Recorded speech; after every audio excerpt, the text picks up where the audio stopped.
Righty, hayali arkadaşım. Hoş geldin, hoş geldin, hoş geldin. YouTube, yayın tekrarını izleyen o değerli arkadaşım. Birkaç günün ardından yine buradayım. Bugün böyle kısa ve öz bir yayın olacak. Çıtır böyle ufak, belki 2 saat, 1,5-2 saat falan takılacağız. Birazcık böyle uyku düzeni mokok oldu. Yere dağılınca da öyle kolay toplanmıyor, malum. Böyle bir deneme bir iki yapıyoruz bakalım. Birazcık böyle yorarsam kendimi diyorum belki. Gece uykum gelir. Umarım iyisindir onun haricinde sen de. Ben uyku düzenim haricinde fena değilim. Keyifler şukulo değilim. Hemen bir yandan da ayarlarımı yapıyorum. O yüzden bekletiyorum seni.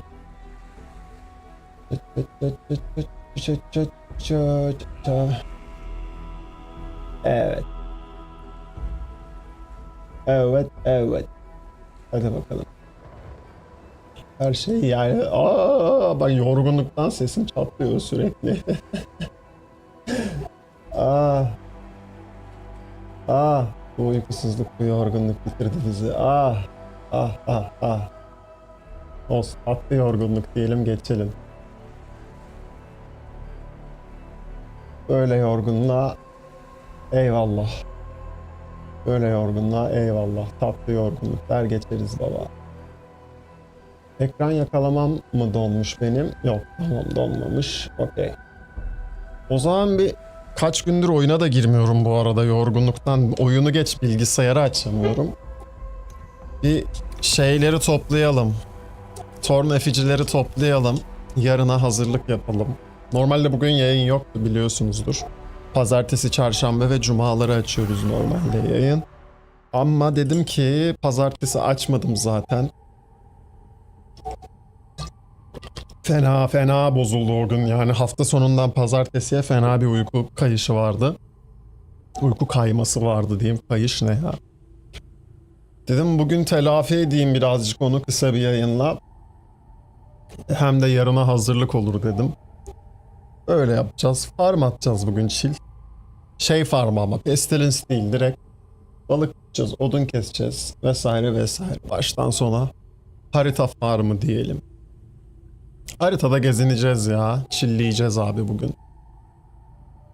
Önce bir tabi oyuna girebilirsek inşallah. Heh. Teşekkürler babuş. Şunu o zaman ben geri koyayım. Yatak buff'ımızı da yenileriz. Üstüme de evet, tamam, envanterimiz temiz. Gidelim buradan şeylerimizi alalım. Zamazingolarımızı alalım. Sen söyle adını. Tornafici için gerekli olan. Buraları yenileyelim bakalım.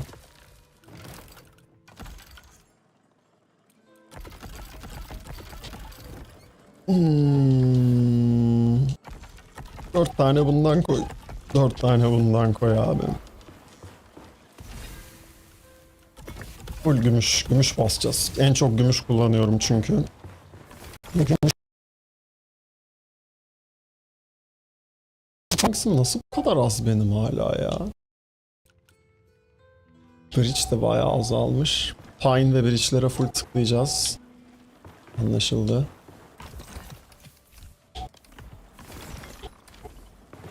Buradan zamazingolarımızı alalım.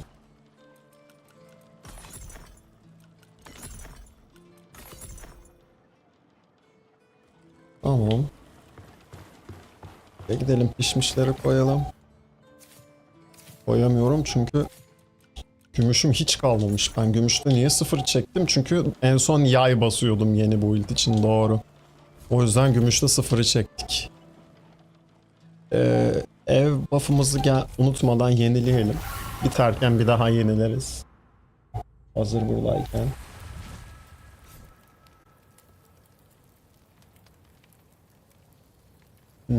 Pickbotlarımız da geldi.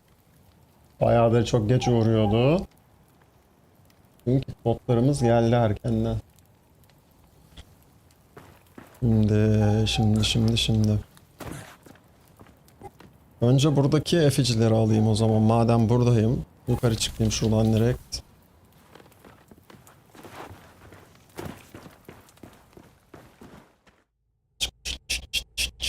Şu büyücü build'i var ya, mahvetti ya. Benim bütün kaynakları sömürdü. Şey yapacağım diye, mükemmelleştireceğim diye bu build'i kaynakları boşa harcadık. Abartısız en az 3 build falan yapardım bu build'e harcadığım kaynaklarla. Şakasız bak. En az 3 build yapardım.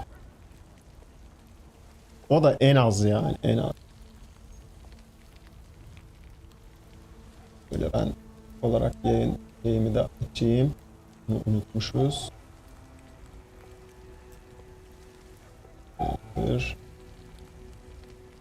Böyle.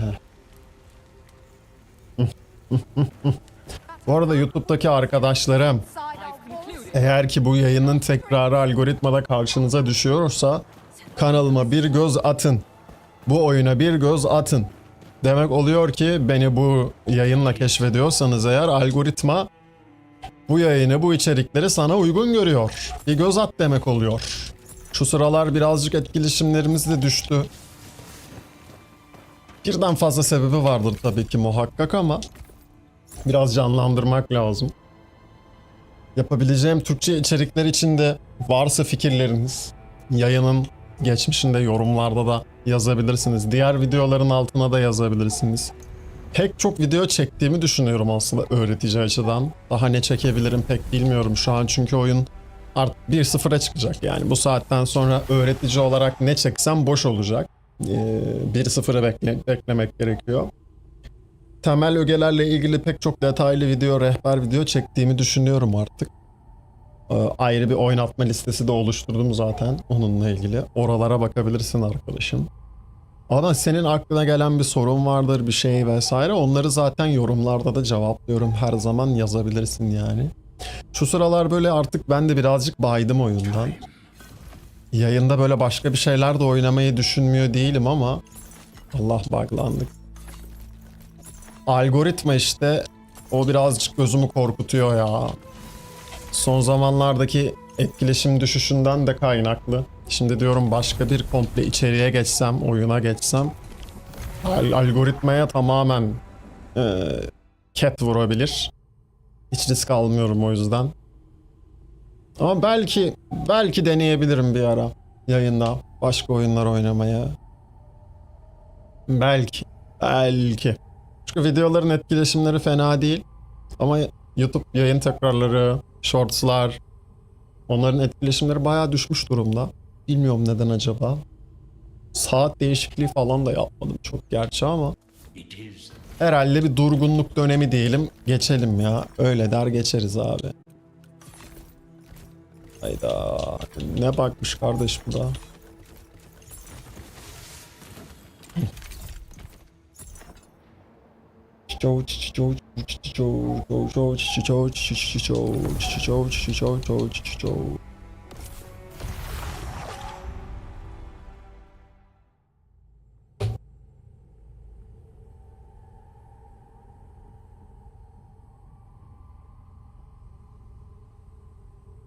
Seste falan bir sıkıntı yoktur umarım ya. Geçen yayın bir de seslerde bozulma oluyordu. Yok gibi görünüyor. OBS'ten de bakalım. Yok. Mikrofonda bir sıkıntımız yok şu an için. Ama nazar değmesin de. Aman. Aman. Pu.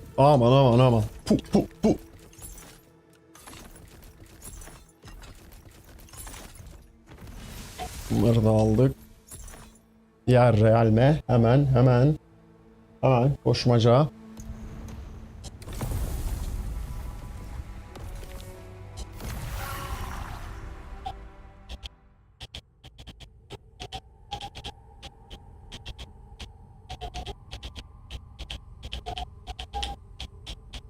Şöyle bir PTR invite'ı gelse de, PTR daveti gelse de rahatlasak var ya.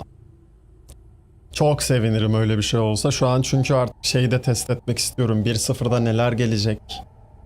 Böyle 1.0'da gelecek şeylerin birazını en azından görüp ona göre feedback vermek de çok istiyorum ya.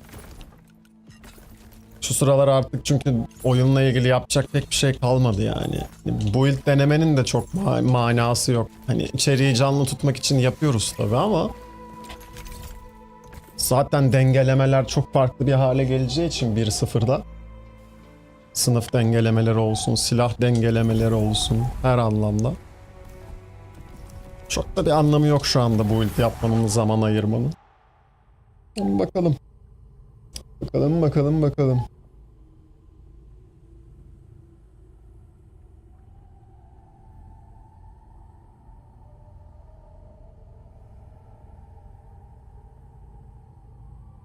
Sayın mezmenler, alır mısınız içeri acaba? Acaba lütfederseniz teşekkürler. Girebilir miyiz ya? Bug'lıyız. Hala bug'lıyız. Hala bug'lıyız. Hah. Güzellik. Bunları gidelim eve bırakalım. Pestilence'ı da kessem mi bir yandan diye düşünmekteyim. Acaba? Yoksa sadece chill farm'ı mı bıraksak diye düşünmekteyim. Pestilence'ı da kesmek lazım aslında. Pestilence'ı da kesmek lazım. Efficisiz Pestilence artı şey yapılabilir. Farm. Effici harcamak istemiyorum şu an çünkü zaten speed farm yapmayacağım.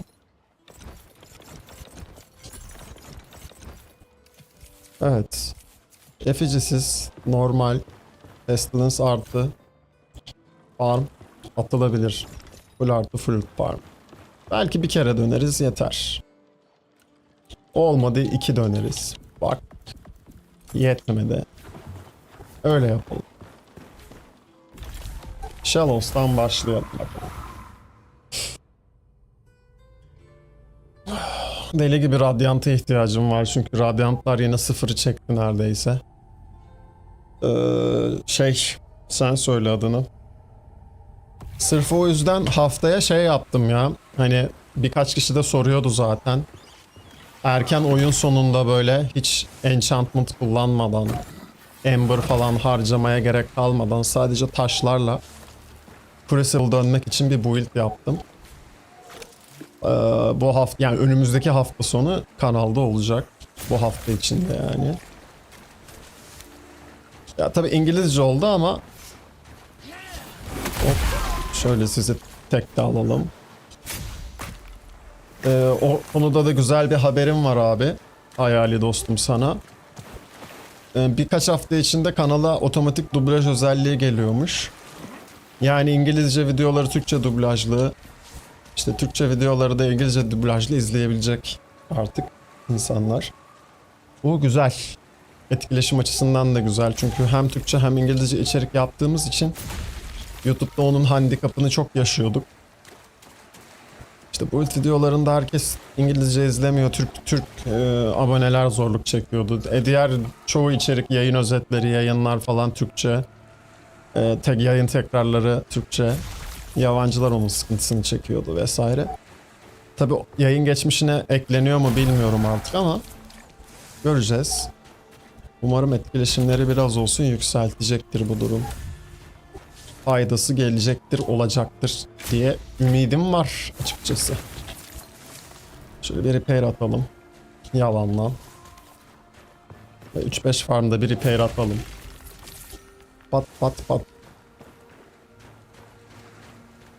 Şuradaki balığı da alalım, şuradaki bronzu da alalım, sonra Pestilence'ı çıkaralım. Hadi bir Ember ver ya. Vallahi çok ihtiyacım var. Hadi. Balıklardan Ember dilenmece burası. Pat. Yak. Yak. Sağlık olsun. Sağlık olsun. Al öyle. Gidelim biz Pestilence'ımızı açalım o zaman. Şu yerdeki Ember olabilir ama. Arada yapıyor öyle sürprizler, yok. Şapkaymış. Hop. O bronzla uğraşmayacağım. Bir sürü bronzumuz var zaten. Bakır işte, neyse. Bronz deyip duruyorum ben onlara. Bence daha çok bronz gibi duruyorlar çünkü bakırdan ziyade. Pat pat pat. Ha, bir tane daha kalmış. Pat. Yakalım bakalım burayı. Yakalım bakalım gezegeni, yakalım. Şu şapkayı da yakalım gitsin abi. Alrighty. Avsum hoş geldin. Reis, beraber Q&A yapsak mı? Ben bir yeni oyuncu olarak aklımdaki sorular listesini yapsam yarar mı sana YouTube için? Aslında çok mantıklı bir içerik fikri ya Avsum. Bir şey diyeyim mi? Hiç aklıma gelmezdi böyle bir içerik. Yapabiliriz aslında. Nereden aklına esti bir anda bilmiyorum ama Discord ya da Steam'den sesli yaparız. Açmak istersen Discord'dan kamera da açabilirsin. Karşılıklı böyle soruları önceden tabii ki konuşuruz, yani hazırlarız ki aksın video. Şey anlamında değil, hani cevapları spontane olur.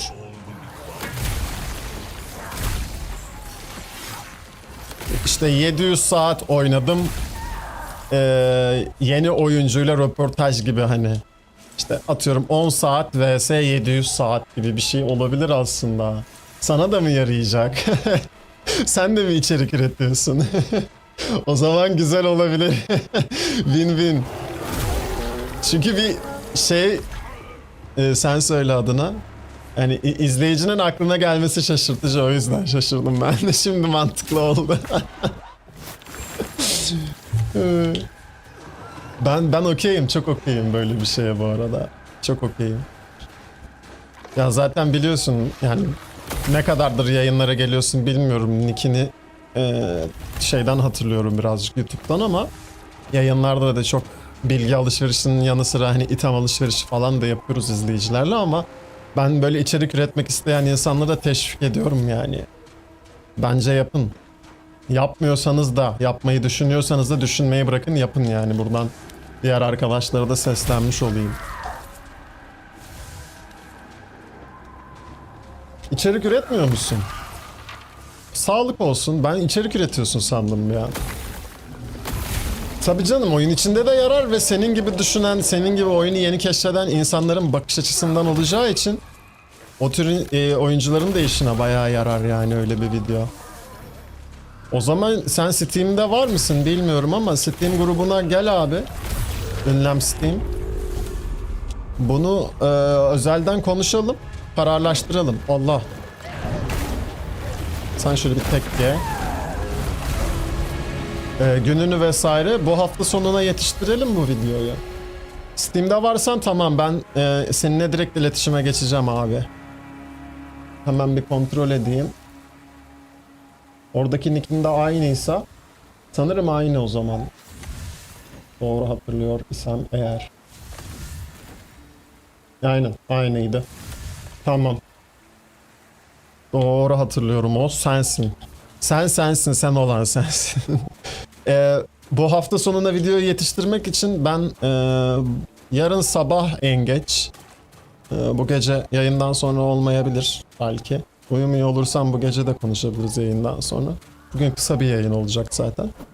Sözleşiriz hafta sonuna yetiştirmek için. Olur, tamamdır. Yani videonun süresini çok uzatmamak adına böyle bazı soruları eleriz en kötü. Bazı soruları ekleriz, eksik sorular olursa vesaire. Sen böyle kafandaki her şeyi dök şu anda. Hiç böyle filtrelemeden, ama hani şu saçma olur mu, bu gereksiz olur mu gibi düşünme asla. Çünkü yani yeni oyuncu perspektifinden olacağı için videoda hani saçma da olsa gerekiyor sormak bazı soruları. Yoksa oynaya keşfetmesi gerekecek insanların. Ya ben de çok saçma şeyleri, hatta farkına varmadığım pek çok şeyi bile hala deneye keşfediyorum. Yani çok güzel olur. Yeni oyuncular için diye hazırladıkları videolar çok kısa ve kıt. Yok ki. Yok yani, ben bulamadım hiç. Zaten doğru düzgün oyunu anlatan Türkçe yeni oyuncular için bir içerik bulamadım yani. Çoğu clickbait'ti baktıklarımın.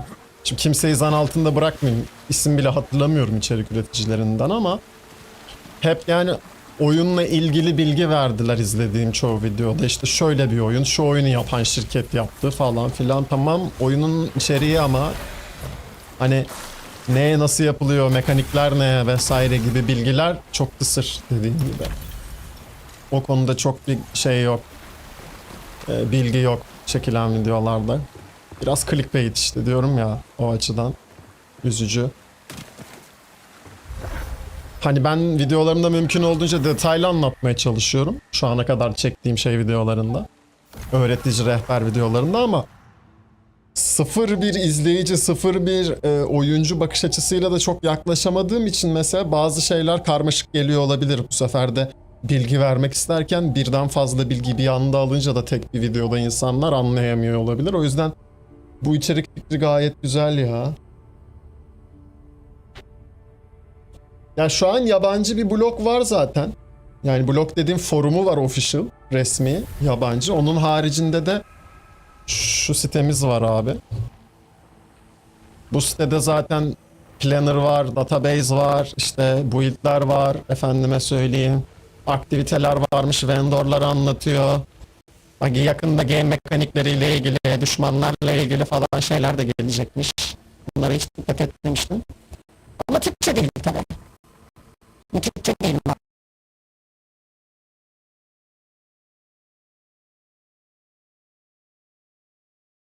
Mikrofon mu patladı? Yine mi gitti sesimiz ya? Hoş geldin bu arada Bekir. Yapma ya. Mikrofon patlamış olmasın. Mikrofon gitmiş olmasın yine. Paranoya mı yapıyorum? Bu gidip git gel yapmaya başladıysa ben bir tekrar reset atayım da. Bir saniye. Bir gidecek komple, bütün ses gelecek. Hı. Şöyle bir şey yapalım da. Alright. Şu sıralar yapıyor bunu ya. Geçen yayında yaptı. Freak out etti beni. Yani mekanikler birazcık oynayarak keşfedilecek bir şey tabi ama genel oynanıştan bahsedebiliriz yani işte range mekanikler nasıl, nelere dikkat edilmeli vesaire gibi, onlara değinilebilir. O tarz videolara şu an mesela ben girmiyorum ama 1.0 çıkmadan önce çekmek de mantıklı. Çünkü indirimle alıp oynayıp birazcık kenara atan oyuncular olabilir. Onları geri çekmiş olabilir bu video yani yaptığımızda. Birazcık Türk kitleye de şey olur, hani şevk olur. Oyunu anlamak için, o tekrar bir şans vermek için 1.0'dan önce. Çünkü 1.0'a kadar çoğu kişi oynamayacak muhtemelen yani. Çoğu kişi oynamayacak. Sıradan oyunculardan. O şu anki zaten topluluktaki durgunluktan da anlaşılıyor. Global topluluktan bahsediyorum. Sadece bizim kanal olarak düşünmeyin. Element mekanikleri falan tabi. Ama bunların çoğu değişecektir 1.0'da. O yüzden o kadar detaylı girmeye gerek yok gibi düşünüyorum ben. Hani şey gibi düşün. Bizim yani kanalda yüklediğim ne varsa, çekeceğimiz videoda dahil, çoğu 1.0'da da patlayacak zaten. 1.0 çıkınca çünkü algoritma direkt o eski videoları öne sürecek. Çok detaylı bahsedersek demode bilgiye ulaşmış olacak insanlar. O yüzden o tarz detaylı mekanik anlatımlarını 1.0'da yapmayı düşünüyorum. Hani bu oyun nedir? Nasıl oynanır? Amaç nedir? Gibi böyle bir sıfır bir videoyla, Wicked 1.0 gibi bir videoyla 1.0 diyorum, 101 işte, neyse. Bizim sandık almamız lazım abi. Bütün sandıklar dolmuş bu arada. Onu 1.0'a saklıyorum yani o tarz detaylı oynanışları, ama işte mesela taşların önemi, nasıl kullanmalısın, erken oyunda nasıl build yapmalısın gibi şeyler. Hani bunların bireysel videoları da var ama mesela tek bir videoda toplamak da mantıklı olabilir. Halihazırda kanalda videoları var bunların. Ama dediğin konsept de çok daha aydınlatıcı, çok daha anlaşılır olur muhtemelen.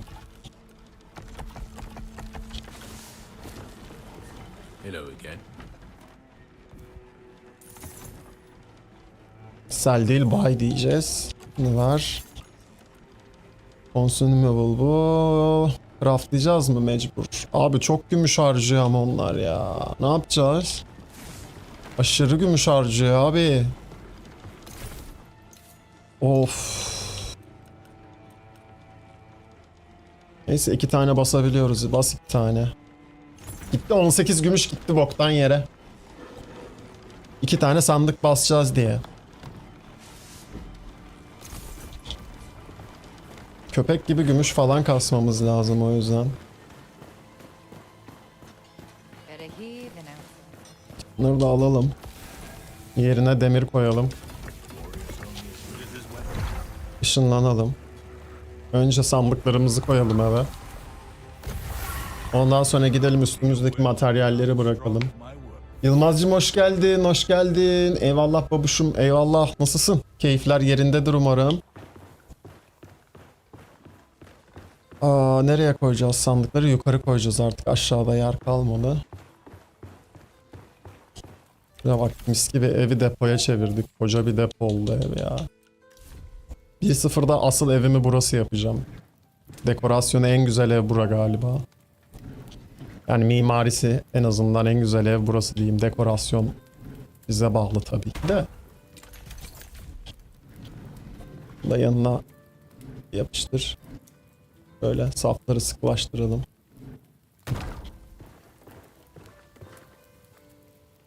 Şükür babuş şükür. Ben de öyle ya. Uykusuzluktan muzdaribim bayağı. Bugün böyle dedim bir yayın açayım. Hem kırayım şu ölü toprağını. Ama birazcık enerjimden o zaten saklanamayacak durumda. Anlaşılıyordur. Dedim şu şey bir kırılsın. Belki birazcık böyle yorgunluk, beyinsel yorgunluk da iyi gelir. Uyurum erkenden. Abuk subuk saatlerde uyuyup abuk subuk saatlerde kalkıyorum. Çok değişiyor yani. Gün içinde 2-3 kere falan uyumaya başladım. Ya öyle anlatayım siz anlayın agalar. Uyku düzeni ne kadar pert. Ha, bir kere gitti mi gidiyor işte abi. Öyle de bir sıkıntı var yani. Çat diye geri oturtamıyorsun.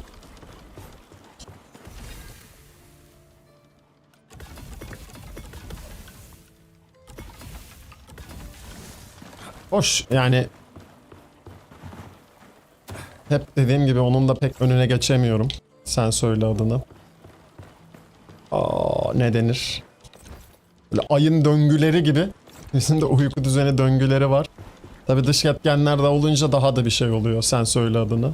Daha bir erken bozuluyor. Bozulacağı yoksa da bozuluyor. Sıkıntı oluyor öyle de.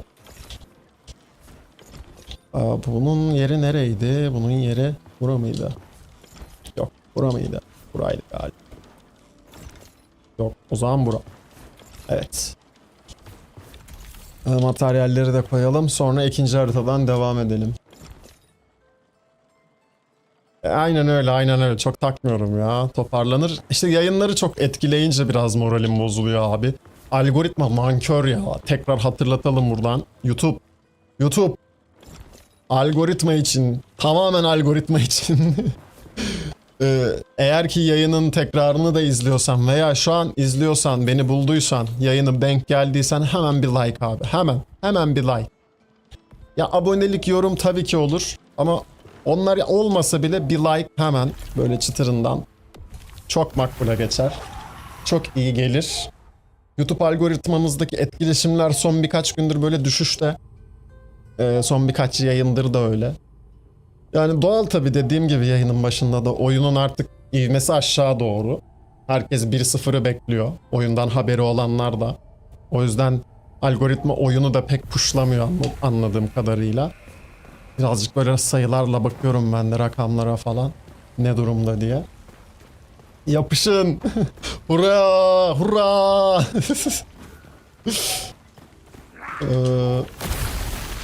Ama dublaj şeyi geliyor işte ondan bahsettim. Birkaç haftaya mail geldi geçen. Çat diye akşamın bir vakti. Kanalınızda otomatik dublaj özelliğini aktif edeceğiz diye YouTube'dan. Otomatik mesaj geldi. O birazcık daha Allah.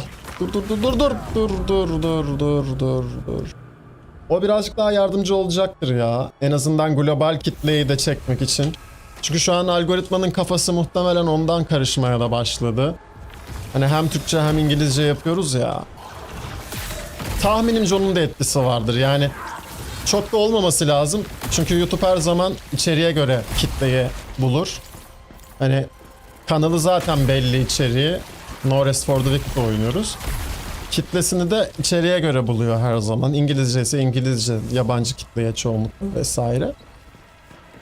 Şimdi bu dublaj muhabbetinde yani İngilizce videoyu izleyecek olan Türkler de dublajlı Türkçe izleyebilecek.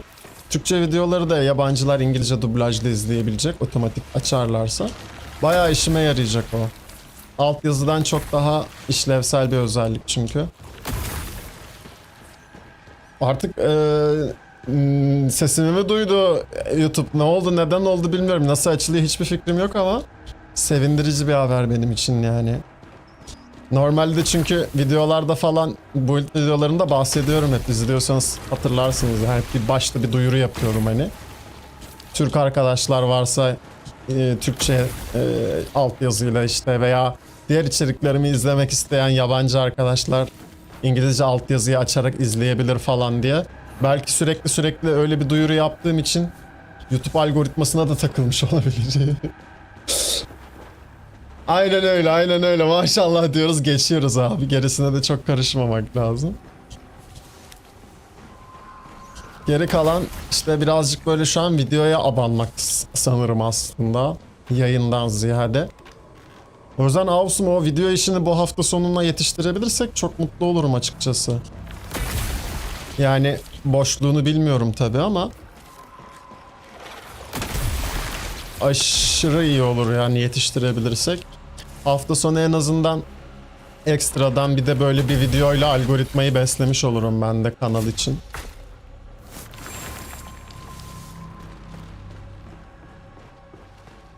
Tamam. Ya şey de hani sadece yazdıklarınla değil, sonrasında aklına gelen bir şeyler olursa videoyu çekerken de olur yani. Dediğim gibi hani illa kamera açmak zorunda değilsin ama Discord'dan ya da Steam'den sesli yaparız. Çok daha sağlıklı olur zaten öyle. O anda aklına gelen sorular da olur yani. Maksat farklı bir konsept de olsun yani. Hani oyuna yeni başlamış birinin gözünden sorular işte. Hani bu mesela ilginç bir konsept. Ve ben bunu mesela daha önceki şeylerde de görmedim hiç. Türklerde yapan. Farklı oyunlarda.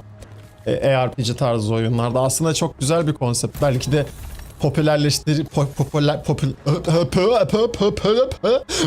konuşamadım abi. Popülerleştireceğiz belki de bu konsepti, hani böyle bir konsept var olacak sayemizde. Bunu da bilemeyiz. Güzel bir fikir ama yani. Evet ben de öyle düşündüm işte, röportaj gibi böyle. Senin Discord kameranı da koyarım ben yan yana. Çok güzel olur bence. Ben niye giremiyorum buraya? Şuradan yapışmam lazım. Tabi aynen öyle.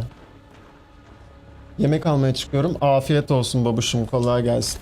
Tamam biz burada iyiyiz. O 2 tane Sublime Ember geldi de ben kullanmıyorum ki hiçbirini. Neyse. Bir ara post oluşturmam lazım. Sublime Ember karşılığında Ember takaslanır diye. Bir Sublime'a 2 Fallen. Ya da 3 Fallen'a bir Sublime. 2 Radiant'a bir Sublime. 2 Void'e bir Sublime diye böyle koyarız bir fiyat reçetesi. Takas kanalında açmak lazım. Ne olur büyük ol. Güzel. Boss nerede? Nereydi oraya? Aşağıda. Şuradan gideceğiz o zaman. Arkadan dönersek daha uzun olacak. Ulan böyle circle çizmiş olalım.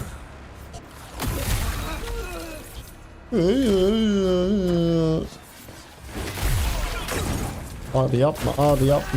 Abi dur abi. Direkt sudan atlasaydım daha hızlı gidecektim.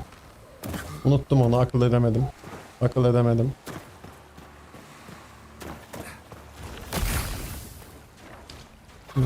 Skill'e canım yok yeteri kadar. Artık var. Ama bunları da alalım. Tekrar nasıl spawn oldular bu kadar hızlı peki? İlginç. İlginç. Darrak sen şöyle bir tek ye bakayım. Sen de tek ye.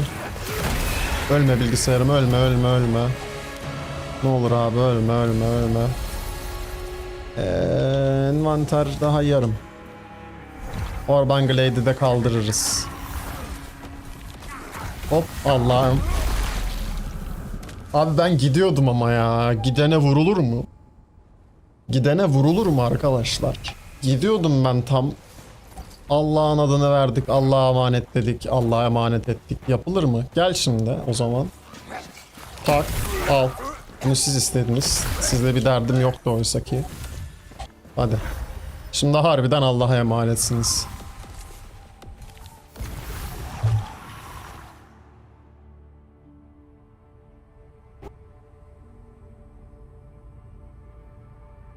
Şipapta şipapta şipapta şipapta zibidap zibidap bom bom bom bom.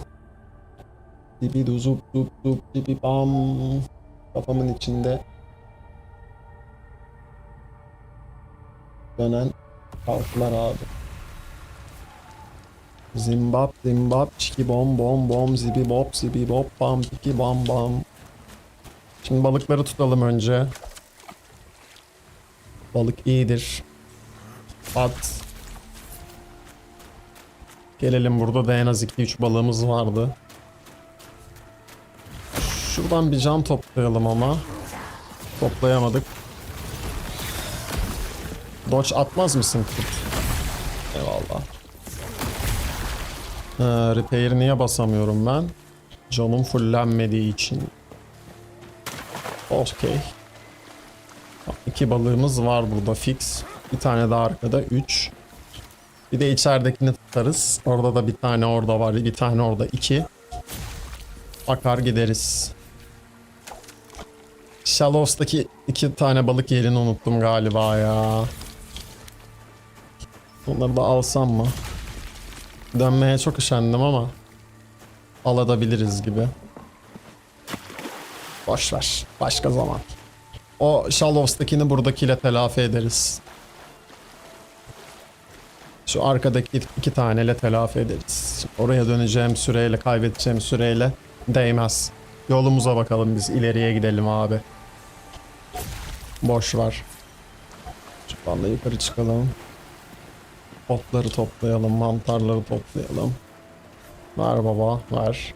Abi Dexter'ı bitirdim bu arada bu süreçte. Bütün seriyi bu arada, yani sadece ilk seri, orijinal seri değil, orijinal seri bitti. Sonra birer sezon şeyleri vardı. İşte New Blood'la Resurrected mı, Resurrection mı ne? Resurrection'ı bugün bitirdim yayından hemen önce. Oğlum galiba artık ben bir Dexter fanboyuyum. Emin değilim. Çıkamıyorum o evrenin içinden yani. Çıkamıyorum baba. Çok iyi. Çok iyi evren. Sanırım artık Dexter hayranıyım. Bir de sen söyle adını. Sonradan çekilen şeylerde çok güzel böyle nostaljik şeyler, sahneler falan klasik oluyor ya hani. Benim gibi bir nostalji bağımlısına o kadar güzel geldi ki. Abi ben niye peki heal basamıyorum? Çünkü iyileşemiyorum o kadar, doğru. Şeyle öldürmem gerekiyor heal almak için. Bu build'de oynamayı unutmuşuz. Stamina rünüyle vurmam gerekiyor. Doğru. Doğru. Ya velhasıl keşke bitmeseydi diyorum ya. Uzun zaman sonra bir dizi için keşke bitmeseydi diyorum. Aşırı güzel bir diziymiş. İyi ki de böyle bir zamanda izledim ha. Ben onu böyle daha ergenken, çocukken falan izlesem muhtemelen bu kadar sarmazdı o dizi beni. İnanılmaz güzel bir dizi ya. Vallahi.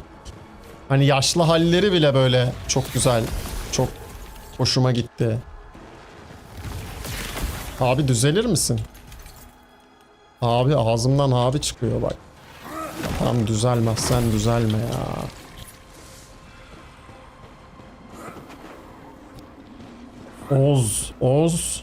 Oz izlemedim galiba. Ozark mı Oz mu direkt? Oz bilmiyorum. Oz ne abi? Konusu ne? Yani spoiler vermeden ne anlatıyor? Ozark'ı izledim. Bayıldım. 3 ayda The Oz hapishane dizisi. Hapishane dizisi deyince Prison Break'tir ama baba ya. Yanlış mıyım? Hapishane dizisi deyince de Prison Break'tir ya. Onun da ağzına sıçtılar. Devam dizilerini falan izledim de bitiremedim sonuna kadar yani. Yok o kadar. Bulaştırdılar ellerine yüzlerine. The Oz. Bakayım. Bakayım. Bayağıdır da izlemiyorum öyle hapishane dizisi bu arada. Severim. Değil mi? Prison Break'le ben o sevgi başlamıştı. O tadı veren başka bir hapishane dizisi sonra bulamadım. Orange is the New Black falan filan vardı da bunlar böyle çok sitcom tarzı geldi bana. Daha önceki yayınlarda da bahsettim. Ben sitcom çok sevmem. Bana hitap eden bir tür değil. Ama Dexter tuhaf bir şekilde işte çok tam arada böyle ne sitcom gibi ne tam böyle şey gibi Radiant Ember. Ne tam böyle suç, ne tam komedi, ne tam gerilim, ne tam hepsini böyle çok iyi birbirine karıştırıyor. O yüzden de hastası oldum galiba. Ya bazen ciddiye alamıyorsun diziyi, bazen çok duygulandırıyor. Bazen aşırı ciddiye alıyorsun falan. Seviyorum galiba ben o tarz dizileri ya. Hani tutarlı olmasına gerek yok. Hayat gibi böyle ama. Tek düze olmaması yetiyor galiba bana. Birden fazla hissi, birden fazla algıyı barındırıyorsa bir film, dizi içinde galiba seviyorum ben öyle olunca. Normalde çünkü tür seçmem, ayırt etmem böyle. Hani tabii ki bilim kurgu falan daha çok severim ama dram da izlerim, ne bileyim işte. Reality show izlerim iyiyse vesaire vesaire hani. Film, dizi, mizi olunca, içerik olunca öyle çok tür ayırt etmem. Ortak noktası bu galiba sevdiğim şeylerin. Dizilerin, filmlerin. Çünkü Dexter'ı mesela izledikçe özellikle ilk sezon kendi içinde yine biraz tutarlı da ikinci, üçüncü sezondan sonra bayağı çelişkili saçma mantık hataları falanla karşılaşmaya başlıyorsun. Ama diyorsun ki ya okey yani ne olacak ki? Yani, oraları sana böyle reality diyorum. Sitcom gibi satmayı çok iyi başarıyor. Takmıyorsun o yüzden. The Walking Dead'de vardı mesela birinci sezonda böyle taşla camlara vuran falan zombiler vardı. Koşan zombiler vardı. What the fuck diyorduk ya. Yani ben diyordum en azından. Bunlar öyle zombiler değil. Nasıl yani? Sonra son sezonlarda falan onu bağladılar böyle. Lan onu bağlamak için niye 7-8 sezon beklediniz hani?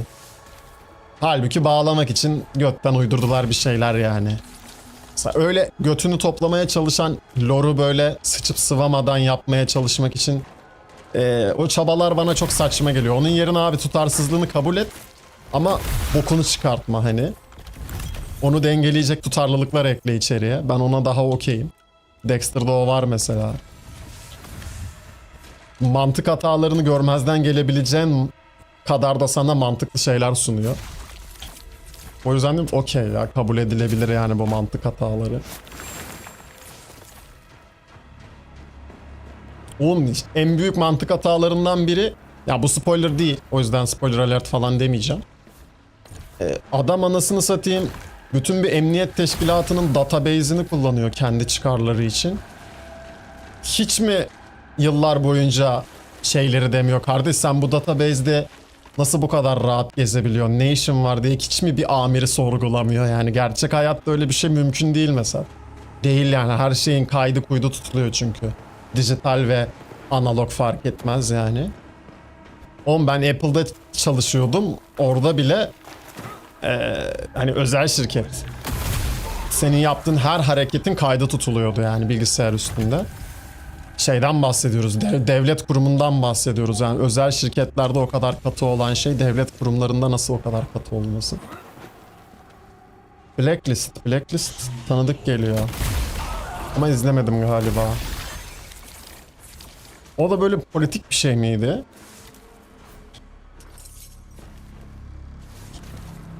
Derin devlet, merin mevlet falan işleri.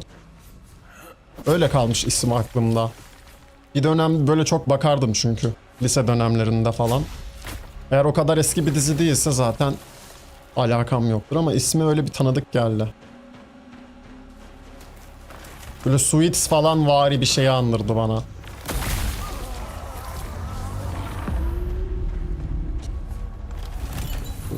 Durun durun vurmayın, durun durun.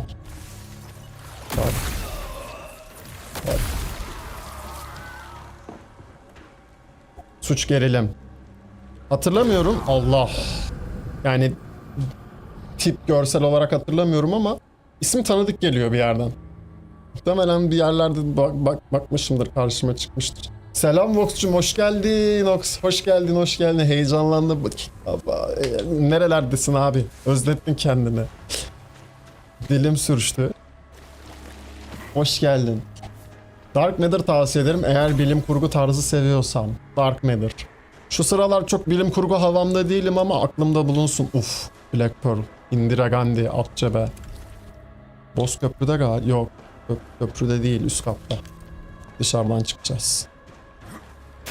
Abi bilim kurgu da diziden çok filmciyim bu arada ben ya. İşte şey olsun. Klasik Avatar olsun. Mavi avatarlar. İşte zaten Matrix falan onlara girmiyorum da. Efendime söyleyeyim. Arrival vardır, çok severim. İşte Predestination vardır mesela, böyle bilim kurgu ama bir yandan da paradoks falan, o tarz içerikleri severim. Lucy bayılırım, bayılırım. Başka saysam bitmez ya. Dizilerden bir şeyi çok severim. Dönüp dönüp izlerim bak. Altered Carbon. Oranın evrenini çok seviyorum ya. Gerçek hayatta yaşamak istemeyip de ama içine hapsolmak istediğim evrenlerden biridir Altered Carbon evreni. O da galiba animeden falan çevirme, uyarlama bir şey. Yanlış hatırlamıyorsam. Hop, şöyle bir tek atalım. Şimdi ben bu itemleri alamayacağım ki ama, değil mi? Boş ver o zaman, sadece şeyleri alalım. Envanter toplamaya gidelim hemen. Ben de öyle ya Vox. Ben de birazcık yoruldum. Overload oldum. Birkaç gün böyle bir ara verdim de bugün böyle kısacık bir yayınla şey yapayım istedim. Arayı kapatayım istedim. O da mı paradoks kafası Dark Matter? Bakarım, aklımda bulunsun. Aklımda bulunsun. Seviyorum ben öyle şeyleri ya. Bulmaca gibi film, dizi, bilim kurgu olunca hele güzel oluyor. Hem bir şeyler öğreniyorsun dolaylı yoldan. Tabii ki hepsi gerçek değil ama bir fikrin oluyor en azından. Hem de beynini çalıştırıyor ya. Sudoku çözmek gibi. Sarıyor beni çocukluğumdan beri. Böyle çok bilime meraklı bir çocuk değildim ama severdi yani üstüne düşünmek öyle şeylerin. Eve gelince falan Discovery Channel falan izleyen çocuktum işte ben. O çocuktum ben. Hani şey yapardım. Discovery'den sıkılırdım. ATV'ye geçerdim. Esra Erol'la Evlen Benimle takılırdım birazcık. Beyni rahatlatırdım, boşaltırdım. Sonra Net Geo'ya geçerdim falan. Öyle değişik bir gurme, pardon kulağınız için özür dilerim. Öyle değişik gurme bir tadım vardı yani. Hala da severim bu arada. Yani arada böyle beyin boşaltmak için şey videoları çıkar karşıma işte. O ona ne demiş, şu şuna ne yapmış falan. Böyle boş şeyler takılıp biraz kafa boşaltırım. Sonra gider izleyeceğim, ne varsa yine izlerim ya. Güzel geliyor, sarıyor. Tavsiye ederim. Saçma geliyor olabilir başta kulağınıza ama inanın işe yarıyor yani. Çalışıyor bu taktik. Çalışıyor, öneririm. Bunu da sat, bunu da sat. Sat. Lütfen 9 kalsın. Fizik 9 kalsın. Demainer'a git, eşyaları koy. Homestead'e git, Zamazingo'ları koy, yaptık. şöyle ama şeyin Altered Carbon'un böyle bir yeni sezonu falan gelse ya da yeni uyarlaması bayılırım var ya. Ama işte o ekip de çok iyiydi. O da izlettiriyordu kendine. Mesela oradaki şey benim en sevdiğim dizi karakterlerinden biridir. İzlediğim bütün diziler arasında. Yapay zeka Poe vardı. Oyuncusu da çok iyi bir oyuncu. Yani kulakları çınlasın benim. Bir tanıdığım tiyatrocu abim vardı. Yani hala var da artık görüşemiyoruz. Onun tiyatrosunda oyuncuları almak için bir sınavı vardı. Şey derdi. İşte kendini kedi zanneden köpeği oyna bana falan. Ya da işte daha da zorlaştırmak için işte kendini kedi sanan ama köpek olmak isteyen bir fareyi oyna bana falan gibi böyle soruları vardı oyuncularına seçerken. Bu bahsettiğim dizideki Altered Carbon'daki Poe karakteri de bir yapay zekayı oynuyor ama insan olmak istiyor. İnsanlara çok gıpta ediyordu. Tüylerim diken diken oluyor o karakteri hatırladıkça. O kadar güzel oynuyor ki adam o rolü. Yani ben o adamı o rolle tanıdım belki de. Tam hatırlamıyorum ama o rolden başka bir rolle de izleyemiyorum artık o adamı yani. Gözümde özdeşleşti o rolle. Çok iyi dizi yani. Oyunculukları da çok iyi, yan karakterleri de çok iyi, evreni de çok iyi o dizinin. O yüzden istiyorum devamı gelsin. İnşallah gelir. Netflix'te böyle 2 sezon falandı galiba o. Sonra bitti. Ama final vermedi diye hatırlıyorum. Tamamen bir çözülmemişti o dizinin sonu çünkü. Hani bir açık kapı vardı yani arkada bıraktığı. Dexter'da da öyle yapmışlar zaten ama Dexter hani şey hani bitse de olurmuş. Hani kalsa da olurmuş. Ben sadece nostalji kısmı için izledim yani. O da hani dizinin evreninin nostaljisi. Çünkü ben orijinal diziyi bile daha işte 2 gün önce mi dün mü ne bitirdim. Ya dün ya ondan önceki gün bitirdim. Sonra geri kalanlarına başladım. Tabi ama izlerken o 2000'lere gidiyorsun ya. Hem o dönemin nostaljisi oluyorsun. Sonra yeniden çekilmiş hallerinde de dizinin o evreninin eski halinin nostaljisiyle birleşiyor falan. Çok tatlı hissettiriyor. Zaten onun için yapılmış muhtemelen. Nostalji duygusuyla biraz bir şeyleri pazarlamak, pompalamak için. Ama hiç cringe gelmedi bana mesela. Çoğu şey onu cringe yapıyor. Franchise. İşte şey hiç hayranı değilimdir ama Harry Potter abi. O kesti görünce bayağı cringe oldum mesela. O ne lan dedim yani, ne yaptınız lan? Hani ben dizinin hayranı olmadan böyle düşünüyorsam dizinin hayranları kim bilir ne hissediyordur. Hani düşünmek istemiyorum. Yazık olmuş. Çok cringe mesela. Ya tabii ki sadece nostaljik kaygıyla yapılmıyordur o. Çünkü ilk serinin üstünden kaç yıl geçti? 20 yıl mı geçti? Yani belki daha fazla, bilmiyorum. En az 15 yılı vardır ama. Şimdi yeni nesil o eski filmleri artık böyle bayıcı, sıkıcı buluyor. Jargon vesaire, o dönemin kültürü çok farklı. O yüzden yeniliyorlar tekrar hani yeni nesile ışık tutsun diye. Şimdi 10 yaşındaki çocuklar da izleyecek şu anda, 10 yaşında olan ve 20 yaşına gelince de izleyecekler. Şu an çekilen şeyi, sen söyle adını, Harry Potter'ı. Ama üzücü yani. Onun yerine abi siz hani yeniden şeye sunsanız da eskiden yapılırdı o. Eski filmler tekrar vizyona sunulurdu global olarak falan. Yerel olarak hala yapılıyor ama öyle bir şey yapmaları daha değerli olur. Çünkü asıl zaten o ilk çekilen hali, o ilk duyguyu veren, o tırnak içinde sanat değerini taşıyan, hani bence o ilk çekilen hali. Yüzüklerin Efendisi mesela, Hobbit çıktı sonradan.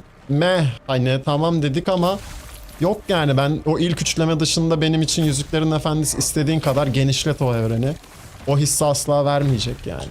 No baba, asla. Dönüp onu izlerim tekrar, o üçlemeyi izlerim yani.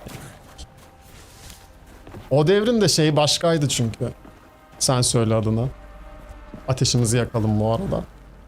Estetik algısından tut işte sanatsal kaygılarına kadar.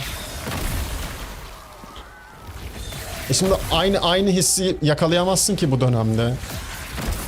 O yüzden dikkat edin neye yöneliyor şeyler. Film franchise'ları. O evrenin yakın versiyonunu, yakın gelecekte geçen versiyonunu ya da işte Daha uzak geçmişte geçen versiyon. Yani aynı evreni yaşatmaya çalışmıyorlar. İşte aynı dönemi yaşatmaya çalışmıyorlar artık. Çünkü emanet duracak yani.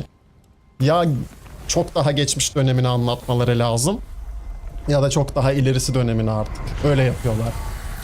Çünkü anlatım dönemi de değişti ya gerçek hayatta. Tutarsız hissettirecek yani.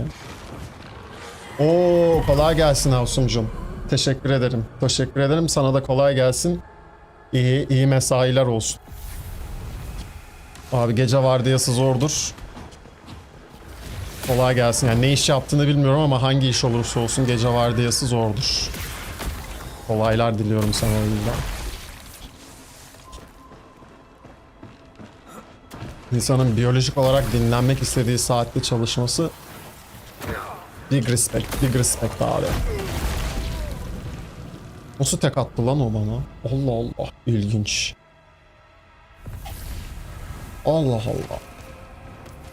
Benim ona tek atmam gerekiyordu. Şeyi değiştirelim hemen. Silahı değiştirelim. Hemen de bug'lan. Az önce değildim bug'lı. O Mevlana oldu. Mesnevi'den ders aldı. Öyle yapayım size. Bir tane daha tamir basayım. Bu şeyler için. Sen söyle adını. Silahlar değil de materyaller için. Materyal de değil. Neydi? Beyine kal geldi işte. Bak böyle oluyor az uyuyunca. Gathering Tools. Tak. Tek yer misin? Yemedin. Bir tane daha vurayım. At. Tamam. Ben arkadaki bütün balıkları tuttum galiba. Buradaki balıklara gidelim. Lan atlayamıyorduk değil mi? Atlayabiliyormuşuz. Oh yeah. Hayır, yapma yapma. Nasıl çaktırmadan düştüm ben öyle? Hiç düşüyormuş gibi de hissettirmedi. Of. Tak tak tak tak tak. Bir ara sırf ama şu nostalji hissine tekrar dönmek için The Walking Dead'e başlayacağım. Her ne kadar 6. 7. sezonunda ağzına sıçmış olsalar da o dizinin yaşattığı nostalji hissi çok başka ya. Benim Char niye vurmuyor peki, ayıptır sorması. Şey mi var? Damage Resistance. Evet. Benimki değil. Düşmanlarınki. Evet, %50 daha az hasar alma muhabbeti var.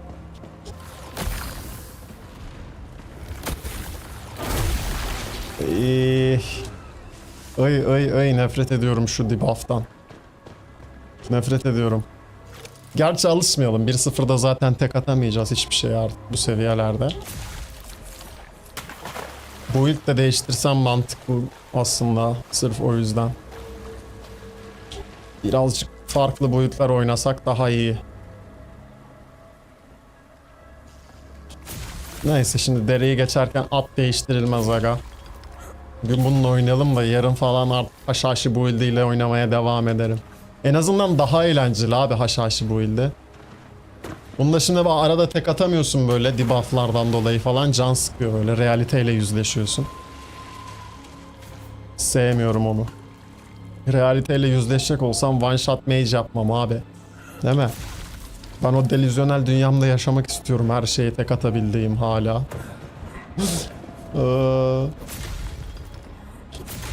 Onu da elimizden aldılar ya. Birazcık ağlayalım, mağdur oynayalım yine. Tamam, buradan başka balık arka taraflarda var. Tutmalı mı onları da? Tutabiliriz aslında. Evet, yukarı çıkalım. Tamam mı? Hem balık var orada hem de gümüş var. Gümüşü de alırız. Gümüş gümüştür. Lazım bize, bayağı gümüş lazım. Rezervlerimiz bitti, kuruduk. Ki daha sharp yay yapmam lazım. Twine Recurve Bow yapacağız. O da gümüş istiyor. Bulamadım. Sharp diyorum, pardon. Durable'lı. Bir PvP build'i tasarladım kafada. Çalışırsa çok fena olacak. Çok fena. Denemem lazım ama önce. İtemleri bulup bitirip test etmek lazım.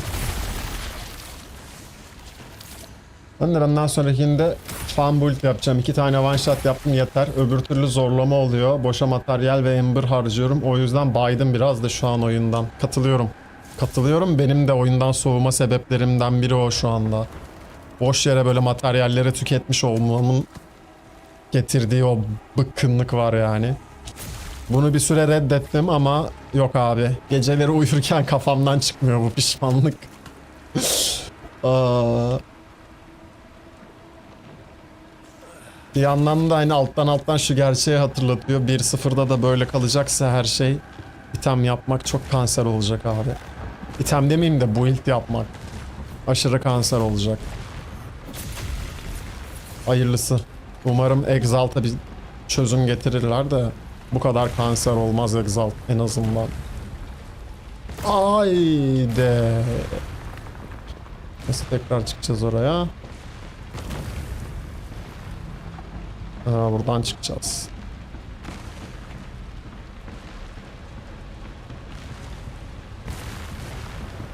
Böyle atla baba.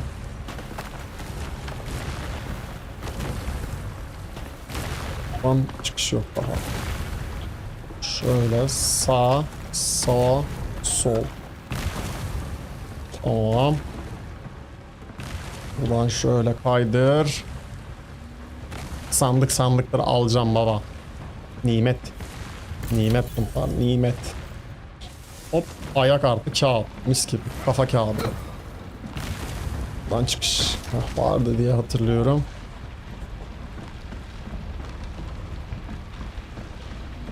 Şuralara da 2-3 mob koysalar fena olmazmış ya. Burada gümüş var mıydı ya? Yes sir. Yes sir. Bu haritada sadece 3 gümüş var o zaman. Yani 6 gümüş yapıyor toplamda. Güzel. Buralara daha sık uğramak lazım işte. Çoğu zaman unutuyorum ben buralara girmeyi. Tam böyle ucundan gözüme takıldı. Kırdım hemen, aldım.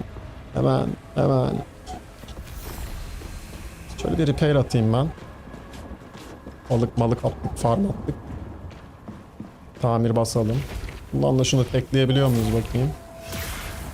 Yok. Boç atma. Faresin sen, kendine gel. Kung fu bilen fare mi olur lan?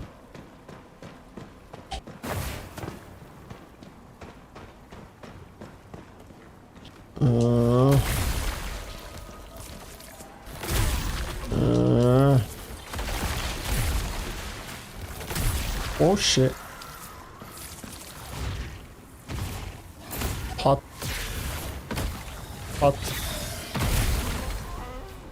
Oh. Pat.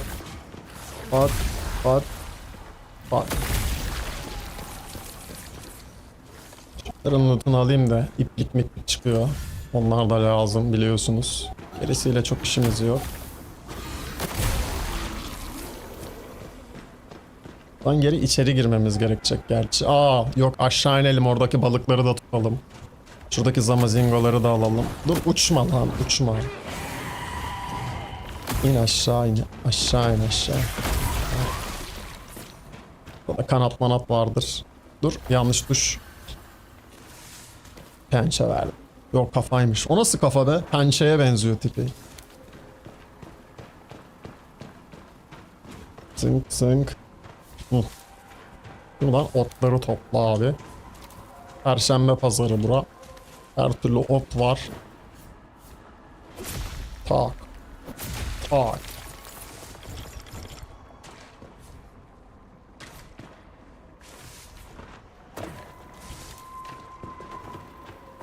Bu arkadaşı da alalım. Bu bize güzel bir şey verir.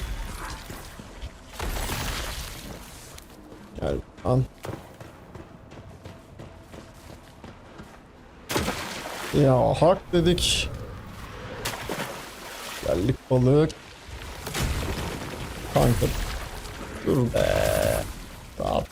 Patlamaya gerek yok öyle şeyler hiç ya. Biliyor musun? Zınk. Aldık. Bunları da şuradan kes. Tut bunu da.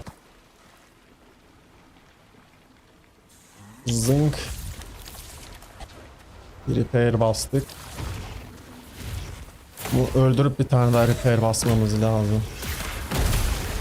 Bak bir tane daha repair basamadık. Full can vermedi.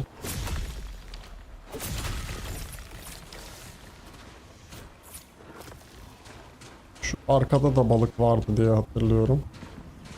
Mantarı da alalım.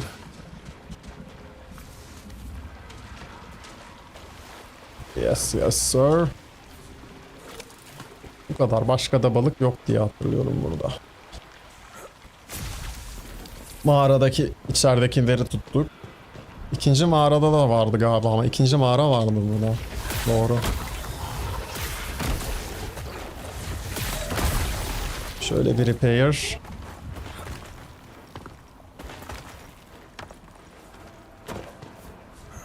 Demirleri de al abi buldukça. Yapıştır yapıştır yapıştır.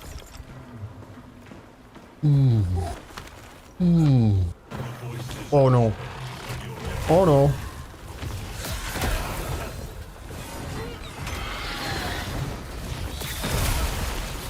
Üf iyi clutchladık ya. Fena clutchladık be. Sen ne diyorsun ya? Üf diyorum sana. Şuradaki demiri al. Şunların arkasında da bir şey vardı sanki. Yok muydu? Tam vardı diye hatırlıyorum. Yokmuş. Okey. Sağlık olsun. İçerideki mobları kestik o zaman. Bir tane daha repair basayım şundan. Lan! Fakeleyerek atladı ya. İlkinde atlar diye düşündüm. Dodge'larım dedim. Fakeledi. Bir repair daha bas. Oraya kadar uğraşmayalım o zaman. Şu arkadaki moblardan şey alalım direkt. Pestilence'ı çıkaralım. Mobu diyorum. Boss'u çıkaralım. Allah. Allah Allah Allah gidiyorduk ha. Şu içerideki dere kaldı bir tek. Balığını tutmadığım. Onu da tutayım. Şunlardan da can alayım.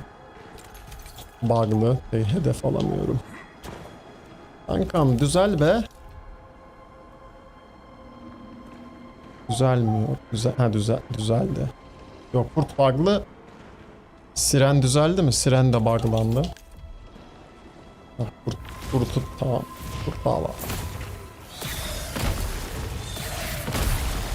Tamam.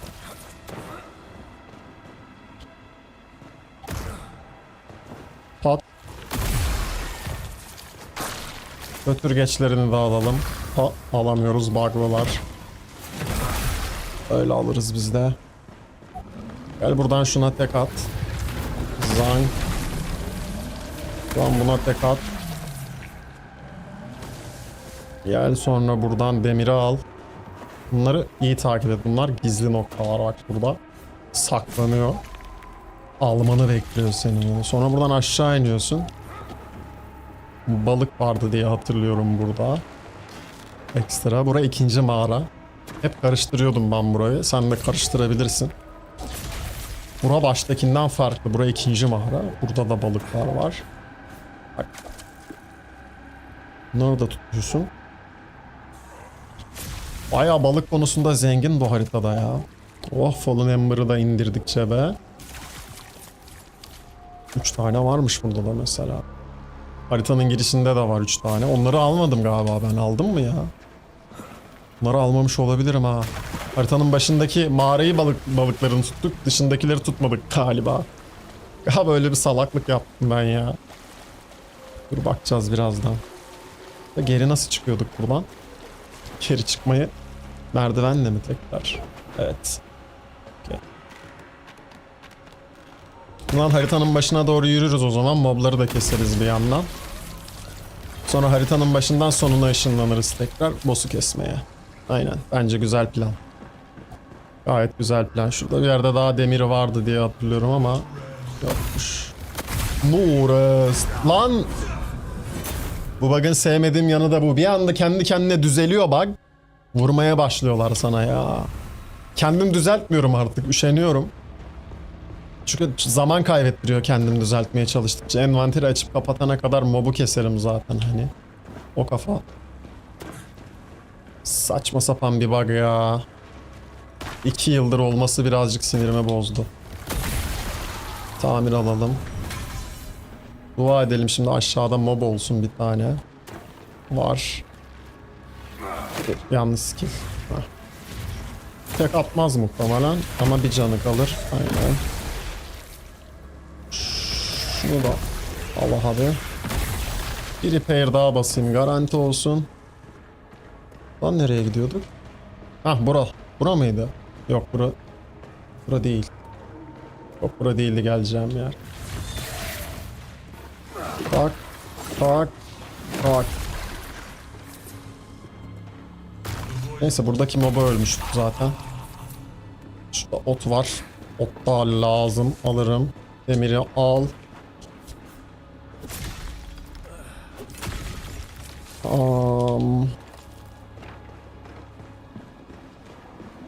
Bunları ignorlasam mı acaba diyorum da yok ya.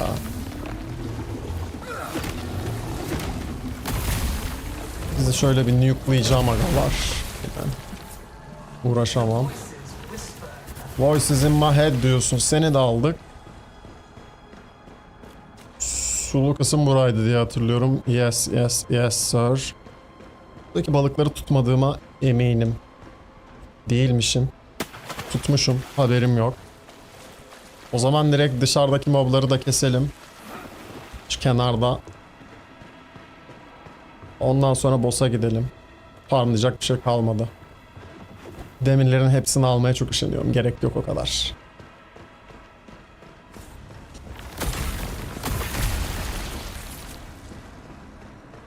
Burada da vardır bir iki tane. Burayı komple kestiğimde muhtemelen boss çıkar gibi. Yok şunları da alacağız o zaman. Nereden gidiyorduk oraya? Peki.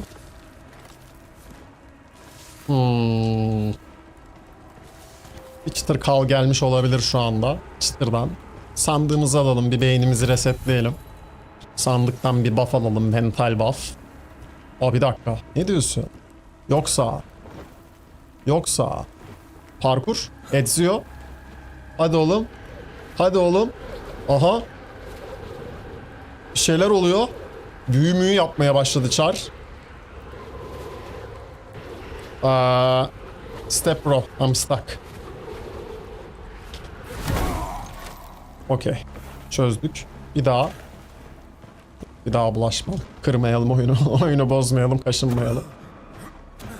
Hay canına yanayım.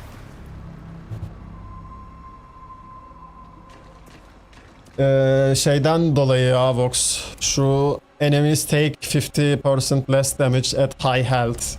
Vurduğum hasarı %50 azaltıyor. Debuff'tan dolayı. Normalde bütün haritadaki bütün moblara ve bosslara tek atıyor bu build.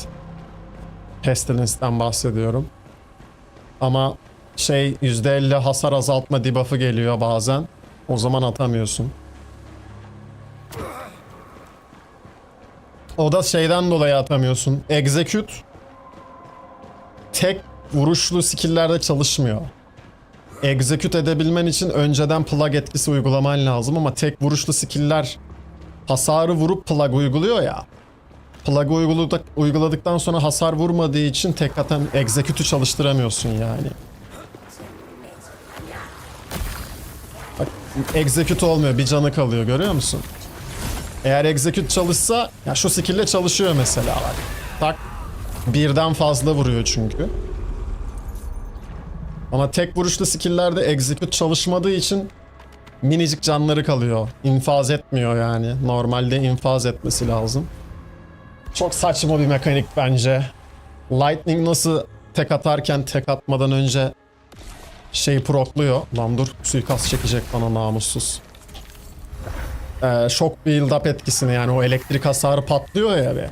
Mesela tek skill'le patlatabiliyorsun onu Lightning'de.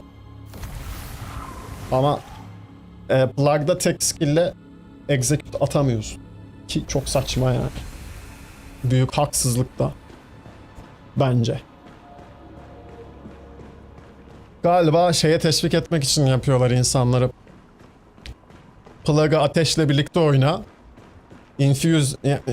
Enfekte et Plug'la. Sonra git ateşle tek at. Hani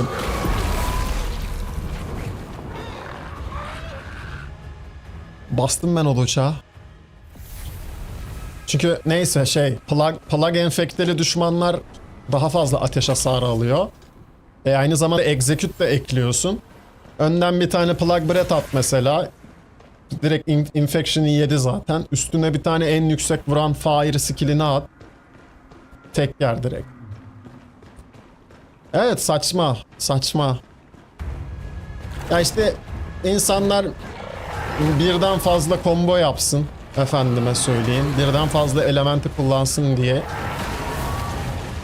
Ama o zaman Lightning'i tek başına bu kadar güçlü yapma. Çünkü kimse Lightning oynamaz ki o zaman. Oley. Boka bastık bu sefer de. Yani meta şu an mage'lerde Lightning üstüne özetle. Eforsuz tek atabilen tek build o çünkü. Başka bir build'le tek atamazsın eforsuz. Yok. Yani çiğ hasar bakımından. Buff basarak ben şu anki build'le de Econite'e tek atabiliyorum. Full artı full yemek buff'ı, damage buff'ı, rünü falan bastığım zaman tek atabiliyorum Econite'a. Onun dışında 2 atabiliyorum ama.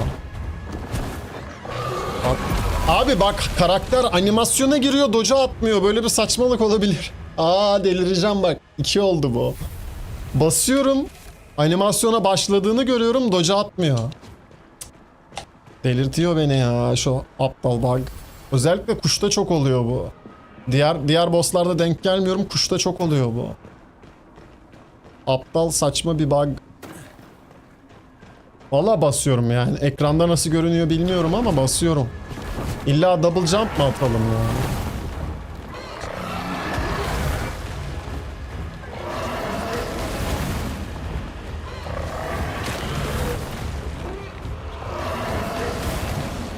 İn aşağı, bir tane vurayım sana. Abini çağır. Çağır abini.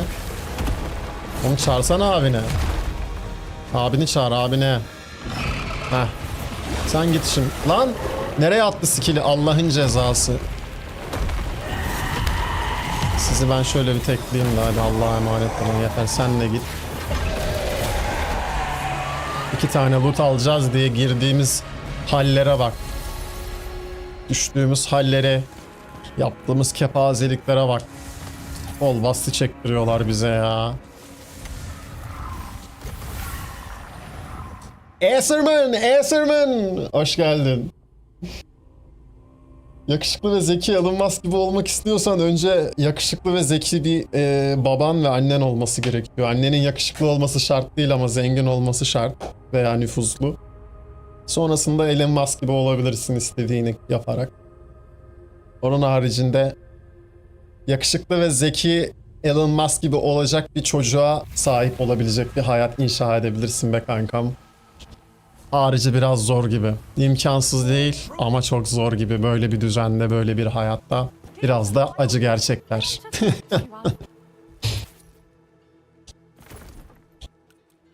Yok, ben kendime yetecek kadar abi. Buy değil, sell yapacağız böyle. Ben kendime yetecek kadar yeter dersen de yaparsın o hayatı da Elon Musk gibi olmaz yani. Olmaz abi. Elon Musk'ı kendine değil, hani 5 tane dünyaya yetecek kadar serveti var adamın, anasını satayım hani. Adamın servetiyle 5 tane daha böyle dünya kurulur herhalde. Öyle bir servet. Belki daha fazla, bilmiyorum. Hayalim 5 dünya ediyor yani. Ben o kadarını hayal edebiliyorum.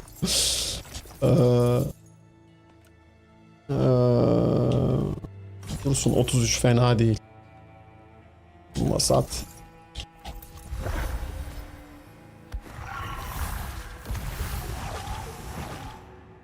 Kafamın içinden çık çocuk. 2 gündür Battlefield yayını mı açsam diye düşünüyorum, biliyor musun? Bu oyun biraz sıkmaya başladı diye. Battlefield 1 mi oynasam tekrar diye. Sonra oyunun 90 GB olduğu aklıma ve benim internetimin de ADSL olduğu aklıma geliyor.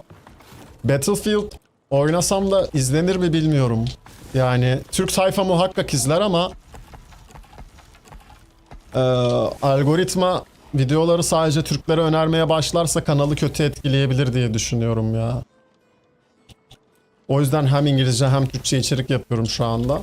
Ki hani globale de oynasın bir yandan içerikler. Ama Battlefield inanılmaz burnumda tutuyor. Bir ama. Geri kalanı bok gibi yani. 1 ya da 5 oynarım. 5 de artık çok hızlı bana. 5 için biraz yaşlandım. 1'e de başlarsam muhtemelen bu arada controller'la oynarım PC'de. Klavye mouse tutmaya artık o kadar üşeniyorum ki. 700 saat bu oyunu oynadıktan sonra ne yalan söyleyeyim. Biraz klavye mouse tutmak fobi haline gelmeye başladı. Sırf o yüzden Ark Raiders girmiyorum yayın dışında. Normalde oynardım. Şu an girmiyorum yani. Çünkü girdiğim an uçuracaklar beni oyunda biliyorum. Yani lobiye girdiğim an ölüyüm. Hani lobiye dönme simülasyonu olacak o. Ondan eminim. BF1 tabi. Aklımda ama aklımda. Bunu izleyicilerden de duymak iyi hissettirdi. Belki böyle bir deneme Battlefield yayını yapılabilir yani.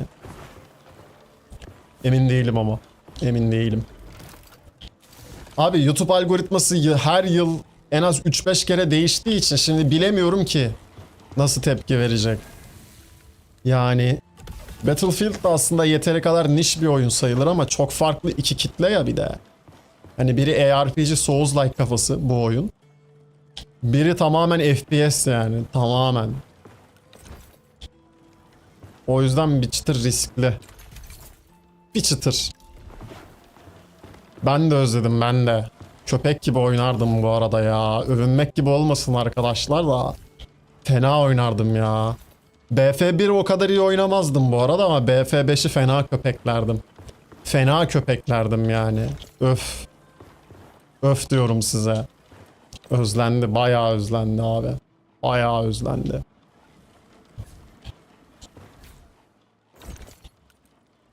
Bunun yerin nere? Locksmith. Burası olması lazım. Yer kalmamış. Çakar geçeriz mi? Şunu ver. Bunu koy onun yerine buraya. Bunu da gel buraya koy. Trolllar burada olsun. Olsun değil oradaydı zaten. Onu koymamışız. Tamam. Bir Manor'a gidelim.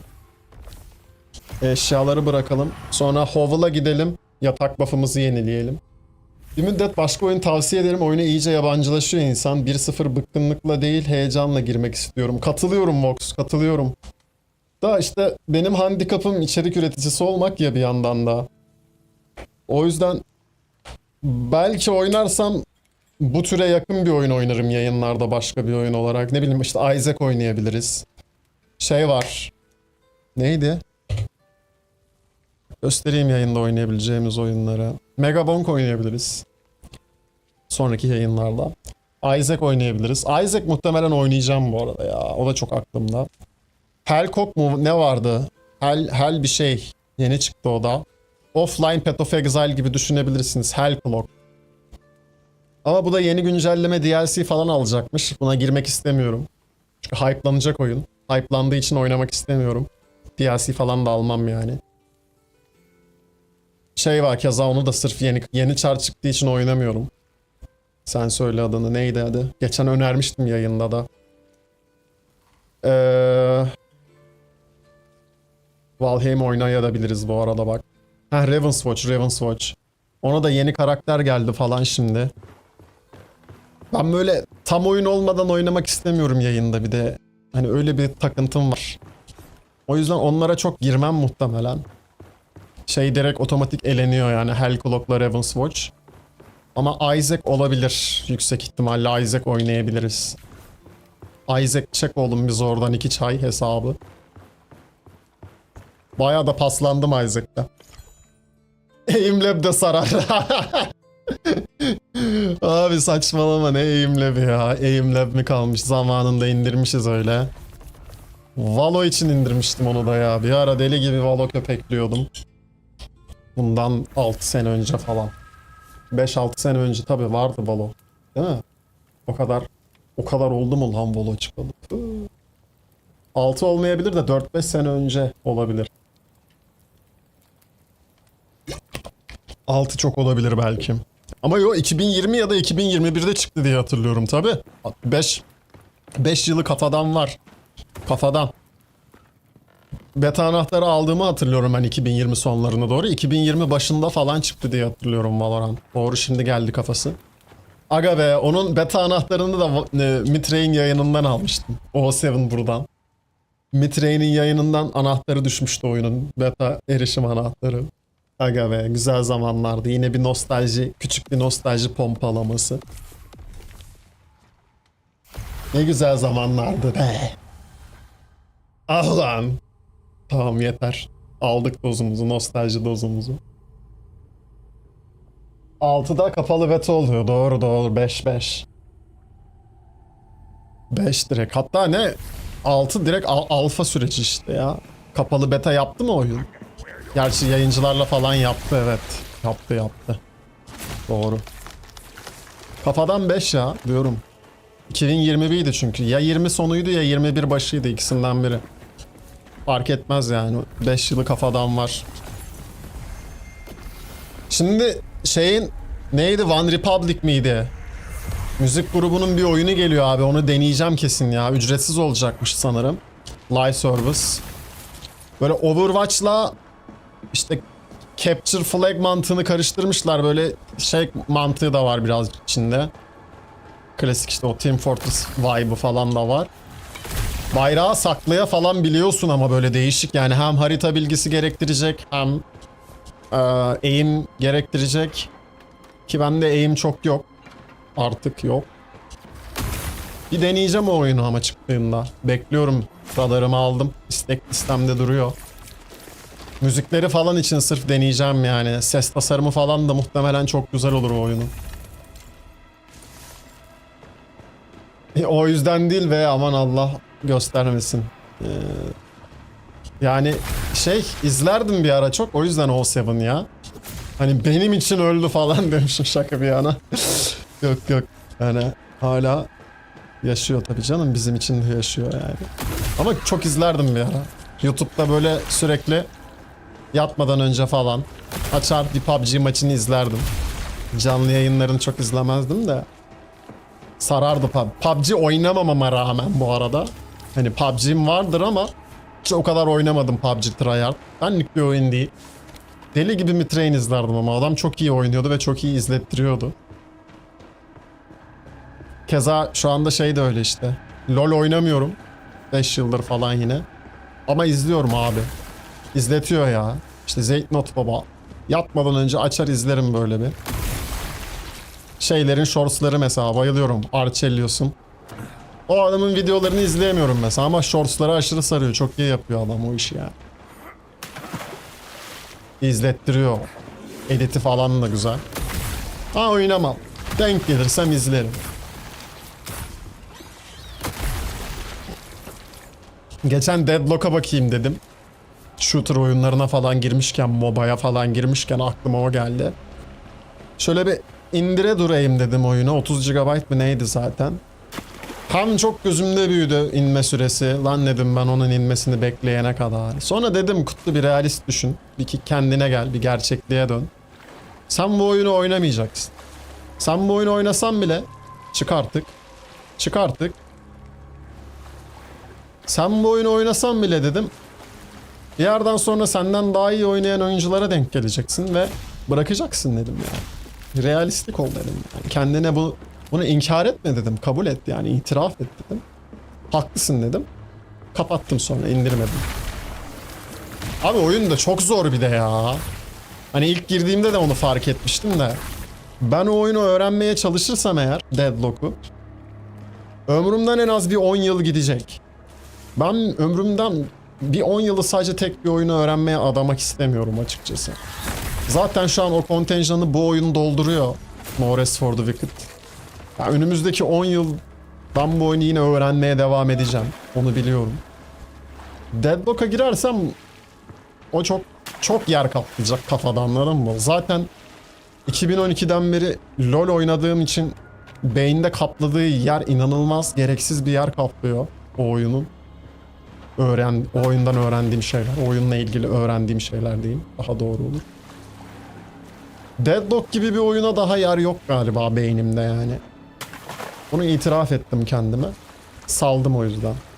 Ama o oyunu da güzel oynayan adamları Allah, skill bastım oysa ki ama neyse. Muhtemelen takip edeceğim ya. Hani Türklerden güzel o oyunu oynayan birileri çıkacaktır. İzlemesi keyifli bir oyun olacak gibi görünüyor. Anlaması çok zor olacak. Hele izleye izleye öğrenmesi çok daha zor bir oyun. O da belli. Ama keyifli olacak gibi. Çünkü işin içinde hem gerçek strateji var MOBA'daki gibi. Taktiksel yaklaşıyorsun. Bildiğin hani CS mantığı bir stratejiden bahsetmiyorum. Bildiğin MOBA tarzı, satrançvari bir strateji var. Hem de aim var. Bireysel yetenek de gerektiriyor. Shroud mesela oyunu bayağı iyi oynar aslında ama o da çok yaşlı. Zaten kendisi de diyordu hani bu oyun hani o kadar kolay bir oyun değil. Ama bayağı sevilecek, tutacak bir oyun hani. Kendine has bir kitlesi olacak falan demişti oyun için. Haklı. İsterim mesela oynasın Shroud'u oyunu tamamen. İzletir. Tam Shroud'luk bir oyun çünkü. Tam yani. Önümüzdeki 10 yıl içinde ATV'de muhafazakar mafya başrol oynamak istiyorum. Hayırlısı. Abi. Hayırlısı ya. Vallahi yakışır kardeşim. Hayırlısı. Bizi unutma ama öyle. Hayalin gerçekleşirse bizi unutma, olur mu? Hatırlarsın böyle röportajlarında falan dersin. Lu vardı, Kutlu vardı, Kumetay vardı, ne dersen artık. Hala var. İzlerim falan diye. Bizi de unutma yani, tamam mı? Kendimize de pay çıkardık. İyi. Indira Gandhi ile yaptık bugün.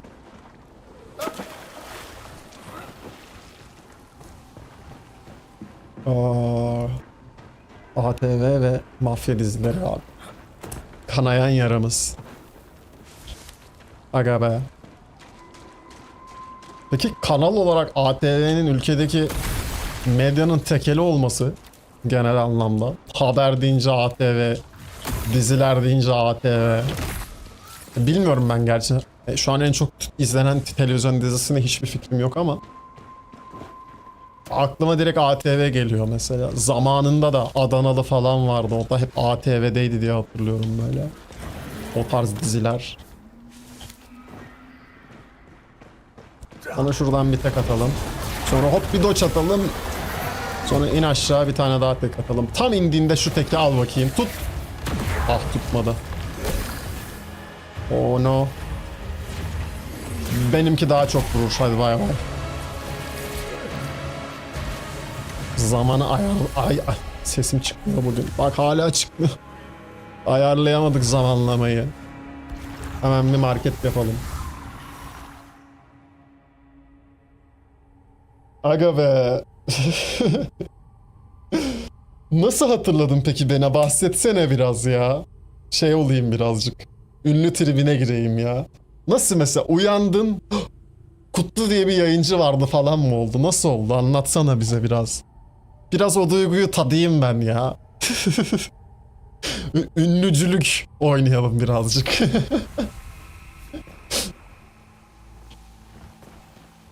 Hep katılıyorum bu arada. Hepsi aynı şeyin laciverti ya. Bu konuda bir tekel yok.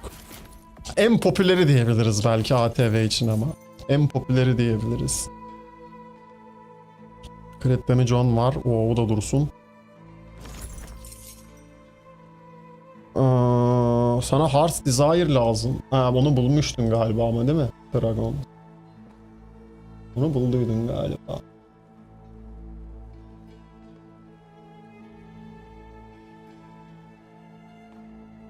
Evet, bulmuşsun. O zaman sattık bunu da. Bunu da sattık. Hayır damage 5 dursun. Bunu da sattık. Bunu da sattık. Dursun armor. Armor pen her türlü iyidir. Nadir bulunan bir enchantment sonuçta. Dursun abi. Dursun kenarda. Lazım olur.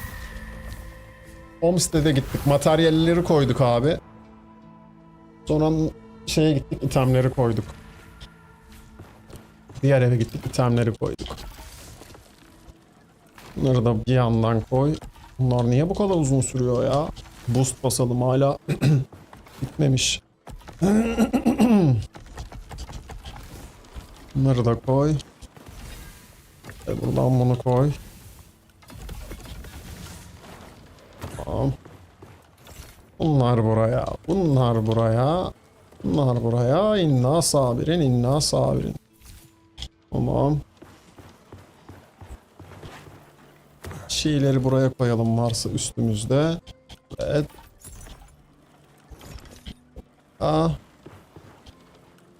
Buraya. İncik boncuğu da koyalım.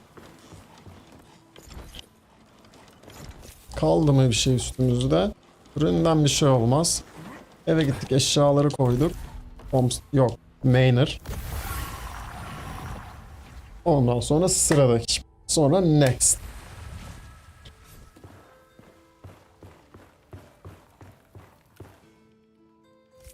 Mavimiz yok. Direkt morları yapıştıralım.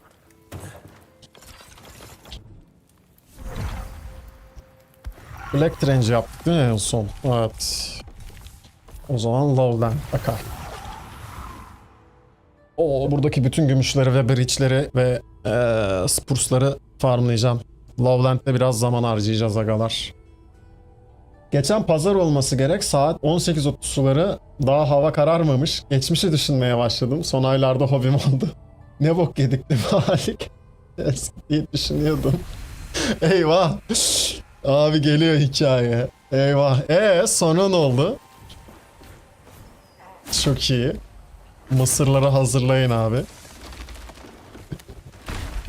Esra'mın bu arada hikayeyi anlatmayı çok sever. Yazmayı da çok sever. Ben bayılırdım bu adamın hikayelerini dinlemeye. Hala bayılıyorum. What a legend.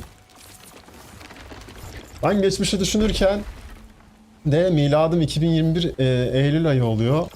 Oradan doğru günümüze geliyordum. Sonra 2023 Şubat ayına geldik. Ve orada inanılmaz bir yayıncı keşfettiğimi hatırladım. Pardon. Müdahale etmiyoruz abi. Müdahale etmiyoruz. Sadece dinliyoruz. Şaka. Dalga geçiyoruz. Öyle olur arada yani. Aga be. Oğlum 2021. Şaka bir yana. Hani 3-4 yıl kaldı lan 2021'in üstünden 10 yıl geçmesine. What the fuck? Oğlum 3-4 tabi. Yo biz 2026'dayız da ama bitti de yaz geldi anasını satayım. 2027'de 4-5 yılda 3,5-4,5 yıl diyelim işte ona. Vay anasını satayım ya. Oğlum zaman ne ara geçiyor be. Zaman niye var amına koyayım. Daha da büyütüyor değil mi şeyi, bahsi. Zaman niye var anasını satayım. Zaman ne oğlum. Çok tuhaf bir şey oğlum zaman ya. Yaşadıkça daha da tuhaf geliyor. Yani gelmiyor ama geliyor. Değişik. Değişik. Loot bekliyorum ben de, atmamış loot hiç. Vay anasını satayım, dolandırıldık. Sıfır loot, dolandırıldık. Ben Kutlu diye yayıncı vardı, adam çok kafa makaraydı. Şarkı falan çıkarmıştı, dinlemiştim, sorma ya. Gittim yanlışlıkla sildim o YouTube kanalını. Aga be. Sonra derlenip Spotify'ı da sildim. Gerçi son çıkarttığım şarkı duruyor hala ama. Unlucky be. Neyse şu adama bir bakayım ne yapmış diye Twitch'e girdim. Baktım orada yok. Evet abi, oradan tası tarağı topladık. Taşındık Twitch'ten. Neyse ki linkleri güncellemişiz bak Twitch'teki. Ya işte baba her şeyi düşünür ya. Baba her şeyi düşünür. Uş ne güzel tek attım. Ben burayı yaksaydım daha iyiydi bu arada. Şuradan yakalım burayı. Baba düşünür. Arkasından giderken kapıyı aralık bırakır. Hiçbir kapıyı çarparak gitmez. Böyle bir adamdır bu adamda. Kim bu adam ben de bilmiyorum.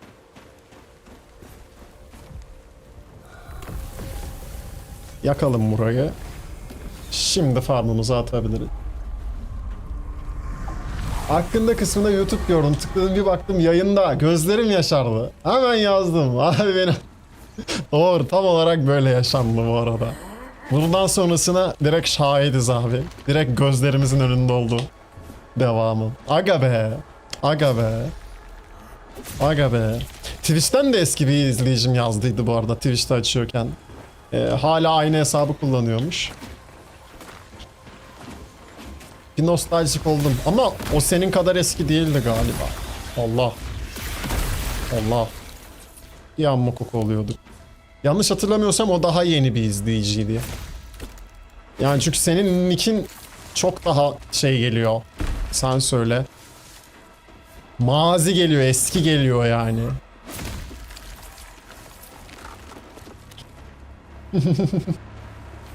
Aga be. Aga be. Aa, dur ölmeyeyim. Valla nostalji güzel ya. Bilmiyorum, çoğu kişi böyle şey yaklaşıyor nostaljiye.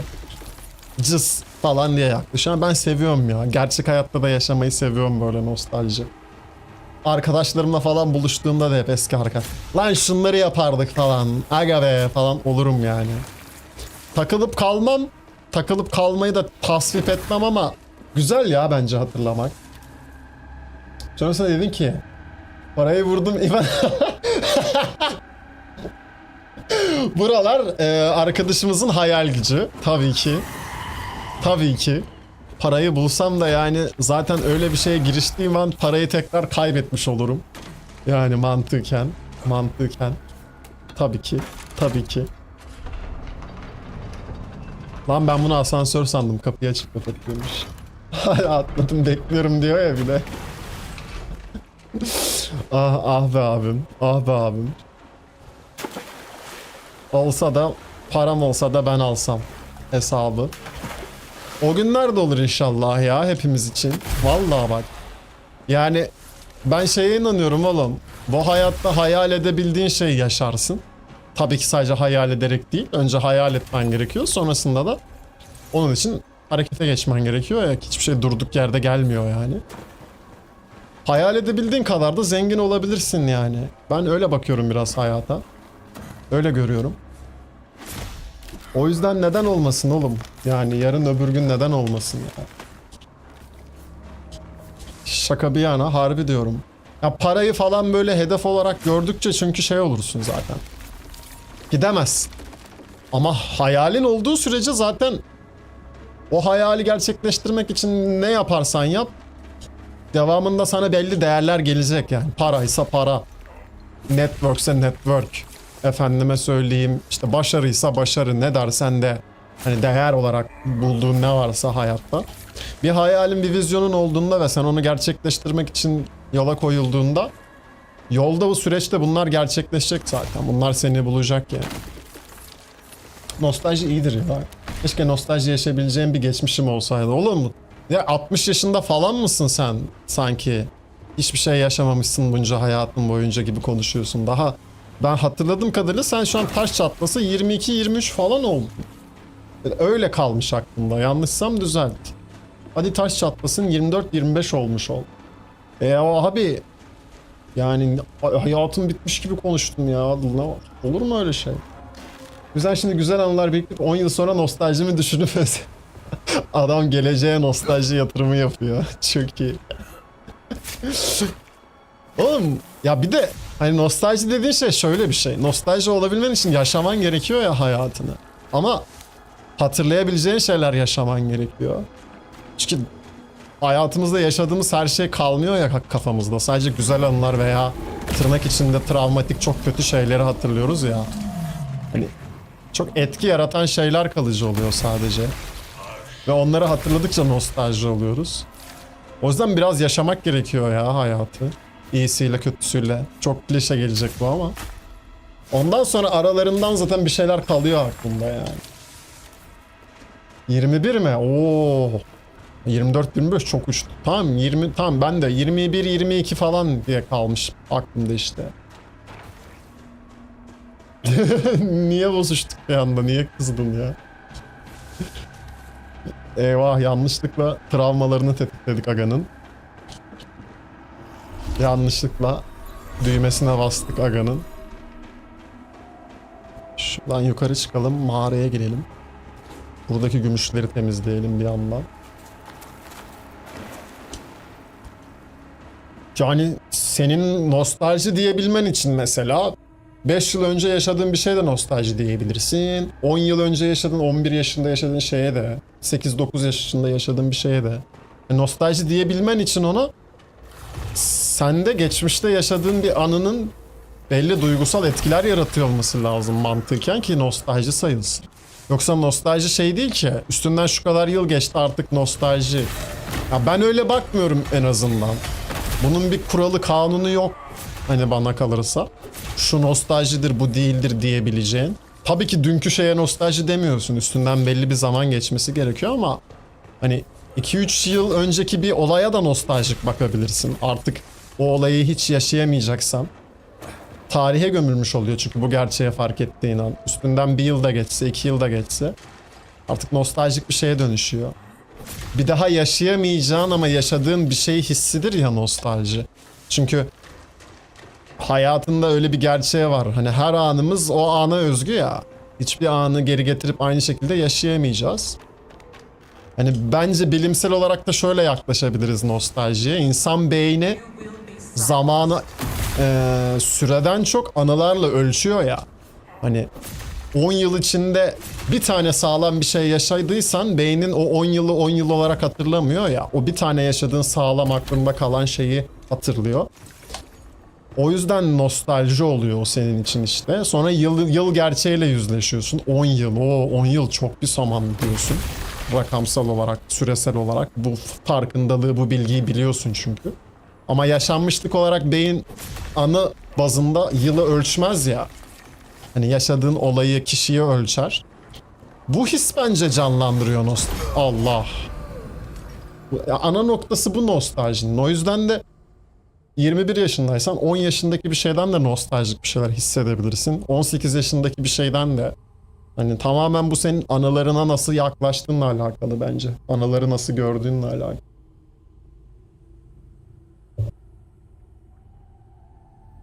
Belki nostaljiden söz edebilenler benim yaşımdakiler olabilir mi?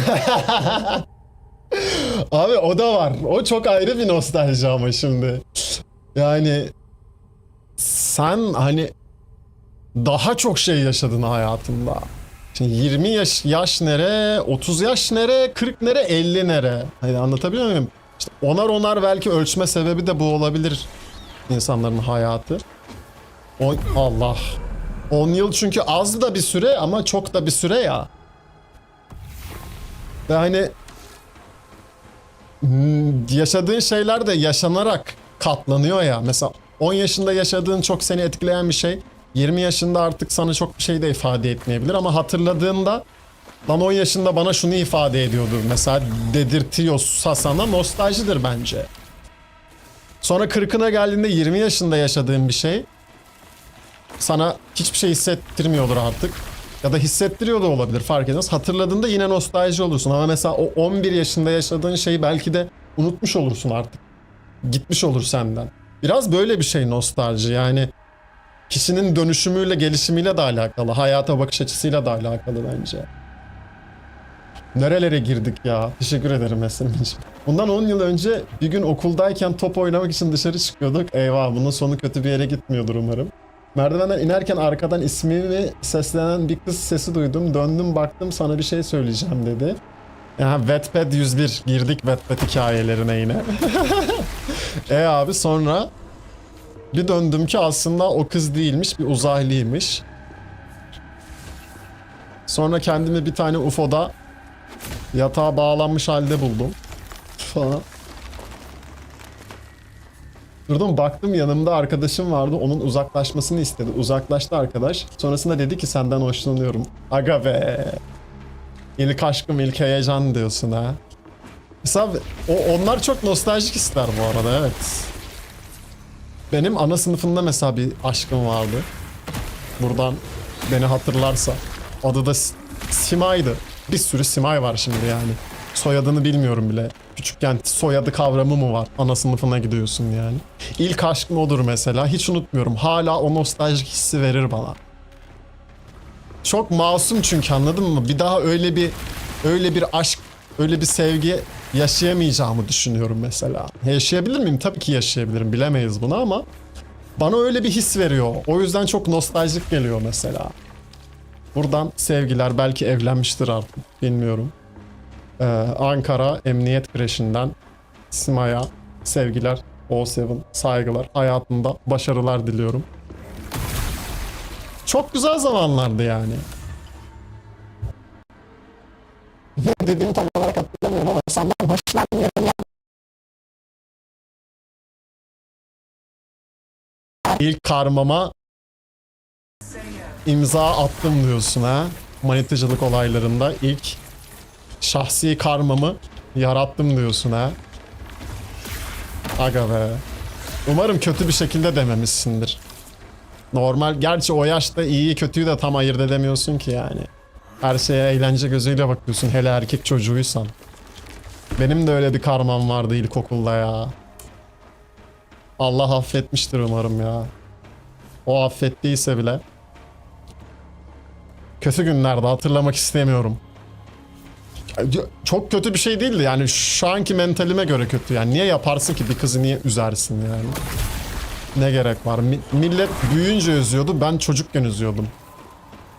Benden hoşlanıp benim hoşlanmadığım kızları. Niye yaparsın ki? Herhalde özgüven eksikliği ya. Öyle kapatmaya çalışıyorduk herhalde özgüvenimizi. Kendi adıma konuşayım yani, kendi özgüvenimi. Kız bir anda ağlayarak merdivenlerden geri çıkmaya başladı. Ardından hemen sonra atlaya atlaya merdivenlerden inerek futbol oynamaya gitti. Aklımda gram... Kız... Gram aklımda kalmadı mı diyecektin, anlamadım. Aklımda gram kız derken... Yani manita olacaktınız. Olmadı. Kanka olup futbol mu oynadınız birlikte? Çok iyi abi. Çok iyi. Teneffüs bitti, sınava çıktık, kızdan ders başlayan geldi, bayağı ağlamış, üzüldüm. İşte abi evet, üzüyor ya. Ben de üzülmüştüm sonrasında öyle. Ağlamıştı karşımda böyle. Üzmüştüm yani kızı. Dalga geçmiştim. Beni seviyor, ben onu sevmiyorum diye.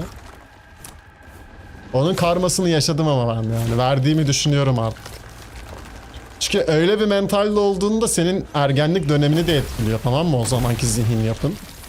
Ve ergenlik döneminde yapacağın ilişkileri de şekillendiriyor. O yaşta farkına varamıyorsun tabii doğal olarak. Hani pek çok sebebi vardır bunun ama sonuçta tek başına bir şeyleri anlayamıyorsun ya, o yaşta yaşaman gerekiyor işte, o yüzden ergen oluyorsun falan. O zamanki kafa yapınla da ergen ilişkileri yaptığın için seçimlerini etkiliyor bu. Partner seçimini, o yaştaki ergenlik dönemindeki. Oradan öğrendin. Öğrenemedin, sıçıyorsun kanka. Fena sıçıyorsun. Yani o karmaların bedelini bir evlilik olarak, mutsuz bir aile olarak falan bile ödeyebiliyorsun. Sonra o sana oluyor ki jenerasyonel travma. Belki de zaten öyle davranmanın sebebi de jenerasyonel travma olabilir ama hadi bireyselden yola çıkalım. Çünkü o yaşta ne kadar bireysel karakterin olacak ki, sonuçta çevrenden gördüğün, annenden babandan aklında kalanları yaşatıyorsun. Yani bilinçaltına ekilen şeyleri. Bunu çözdün kanka. Çözemedin. Hele ki 20'li yaşlar bunun sınırı bence. Çünkü tam böyle evlenmeye de müsaitsin. Ama mükemmel bir hayatın temellerini atmaya da müsaitsin. Bok gibi bir hayatın temelini atmaya da müsaitsin. Hani ergenlikten 20'li yaşların ortasına kadar çözmek gerekiyor bence bu karma de, ne dersen de işte yani. Senin böyle tırnak içinde ilişkilerini etkileyen kararlarını, temellerini anlamak gerekiyor bu yaşlarda artık. İyice analiz edip çözmek gerekiyor bence. Yoksa bayağı uzuyor iş ya. Bayağı üzüyor yani. Ha, aklımda gram kız yok yazacaktım, tamam. Okey. Kız üst kata çıktı herhalde lavaboya, ben arkadaşla aşağı indik futbola ha tamam. Ben de kızla indiniz. Kızla futbol oynamaya başladınız zannediyorum, anasını satayım. Bizim yaşımızda kızlar da futbol oynuyordu çünkü ya. Çok yadırgamadım o yüzden, öyle bir şey olduysa da. Tuhaf gelmedi. Biz mahallede kızlarla futbolda oynuyorduk, aylık da oynuyorduk, seksek de oynuyorduk, ip de atlıyorduk valla. Güzeldi ya. Tam sınırdı benim çocukluk. Yani o mahalle kültürü de vardı. İnternet kafe kültürü de vardı. Hani o internet çağı dediğimiz. Sokakta taso da oynardık, kapışırdık. Bisiklete de binerdik. İnternet kafeye, PlayStation kafeye de giderdik. Mesela bu da nostalji benim için. Çünkü bir daha asla yaşayamayacağım ve yaşayan çocukları da göremeyeceğim. Kalmadı o kültürler çünkü artık. Ha, yaşadığım yerde az çok var hala Ayvalık'ta. İşte biraz Yalova'da kalmıştım. Orada da var mesela mahalle kültürü falan. O tarz lokal yerlerde daha çok, şehir olmayan yerlerde var. Daha büyük şehir olmayan değil. Onun dışında yok ama. Hani son. Büyük şehirlerde mümkünatı yok çünkü yani. Zaten hem güvenlik açısından mümkünatı yok. Hem de zaten oradaki ebeveynler de o kültürde değil artık. O kültürle büyümeyen ebeveynler çoğu. Ben de Enes Batur vardı, alakayım şansımı. Aga be. Bende de vardı bu arada oğlum Enes Batur. Yani aramızda 6 yaş var. Öyle çok büyük bir fark yok ki.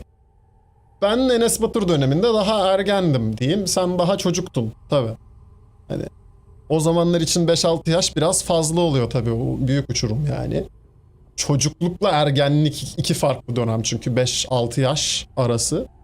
Hani 16 yaşla 11 yaş, 10 yaş çok farklı mesela. Hani kafa yapısı olarak da, ortam olarak da. Yani 18'ler, 20'ler o kadar çok sırıtmıyor. Aa! Ölüyordum. Pardon. Kulaklarınız için özür dilerim. Farklı bu da. Panik oldum yani, öleceğim sandım. O yüzden böyle oldu. Abart istersen abi. Ölmüşsün, gömenin yok dedi bana ya. Abart istersen biraz daha. 27 yaşındayım oğlum. Ne var ki 27 yaşında? Yani size 80-90 böyle çok geç geliyor ama ben sana söyleyeyim, bizim nesil yani 90 ve 2000 dahil ve sonrası nesil, hani yüzlü yaşlar normal olacak oğlum. Şu an nasıl 50'li 60'lı yaşlar normal, hani eskiden yaşlı gelirdi, artık normal. O 50'li 60'lı yaşların normalliği yüzlere çıkacak oğlum. Ya şu an ben mesela 80 yaşındaki bir insana yaşlı diyorum. Eğer 80'den gençse, 60-70 ise benim algıma göre orta yaş artık yani. Çünkü dünyanın da yaş ortalaması artıyor. Yani muhtemelen ben 50'li 60'lı yaşlara geldiğimde ölümsüzlük falan çoktan bulunmuş olacak. Ya da tam tersi dünyanın sonu gelmiş olacak. Bilmiyorum, hani öyle bir devirde yaşıyoruz, anladın mı? İki uç. Harbiden muhtemelen ölümsüzlük bulunmuş olacak yani. Böyle 120-150 yaşındaki insanları falan görüyor olacağım ben. Ben inşallah o kadar uzun yaşamam da. İstemem o kadar çok yaşamayı çünkü. Ne gerek var? Hani, ne yapacağım o kadar yaşayıp? Hani marifet olsaydı bu zamana kadar yaşayan insanlar olurdu. Bir dakika lan, yoksa.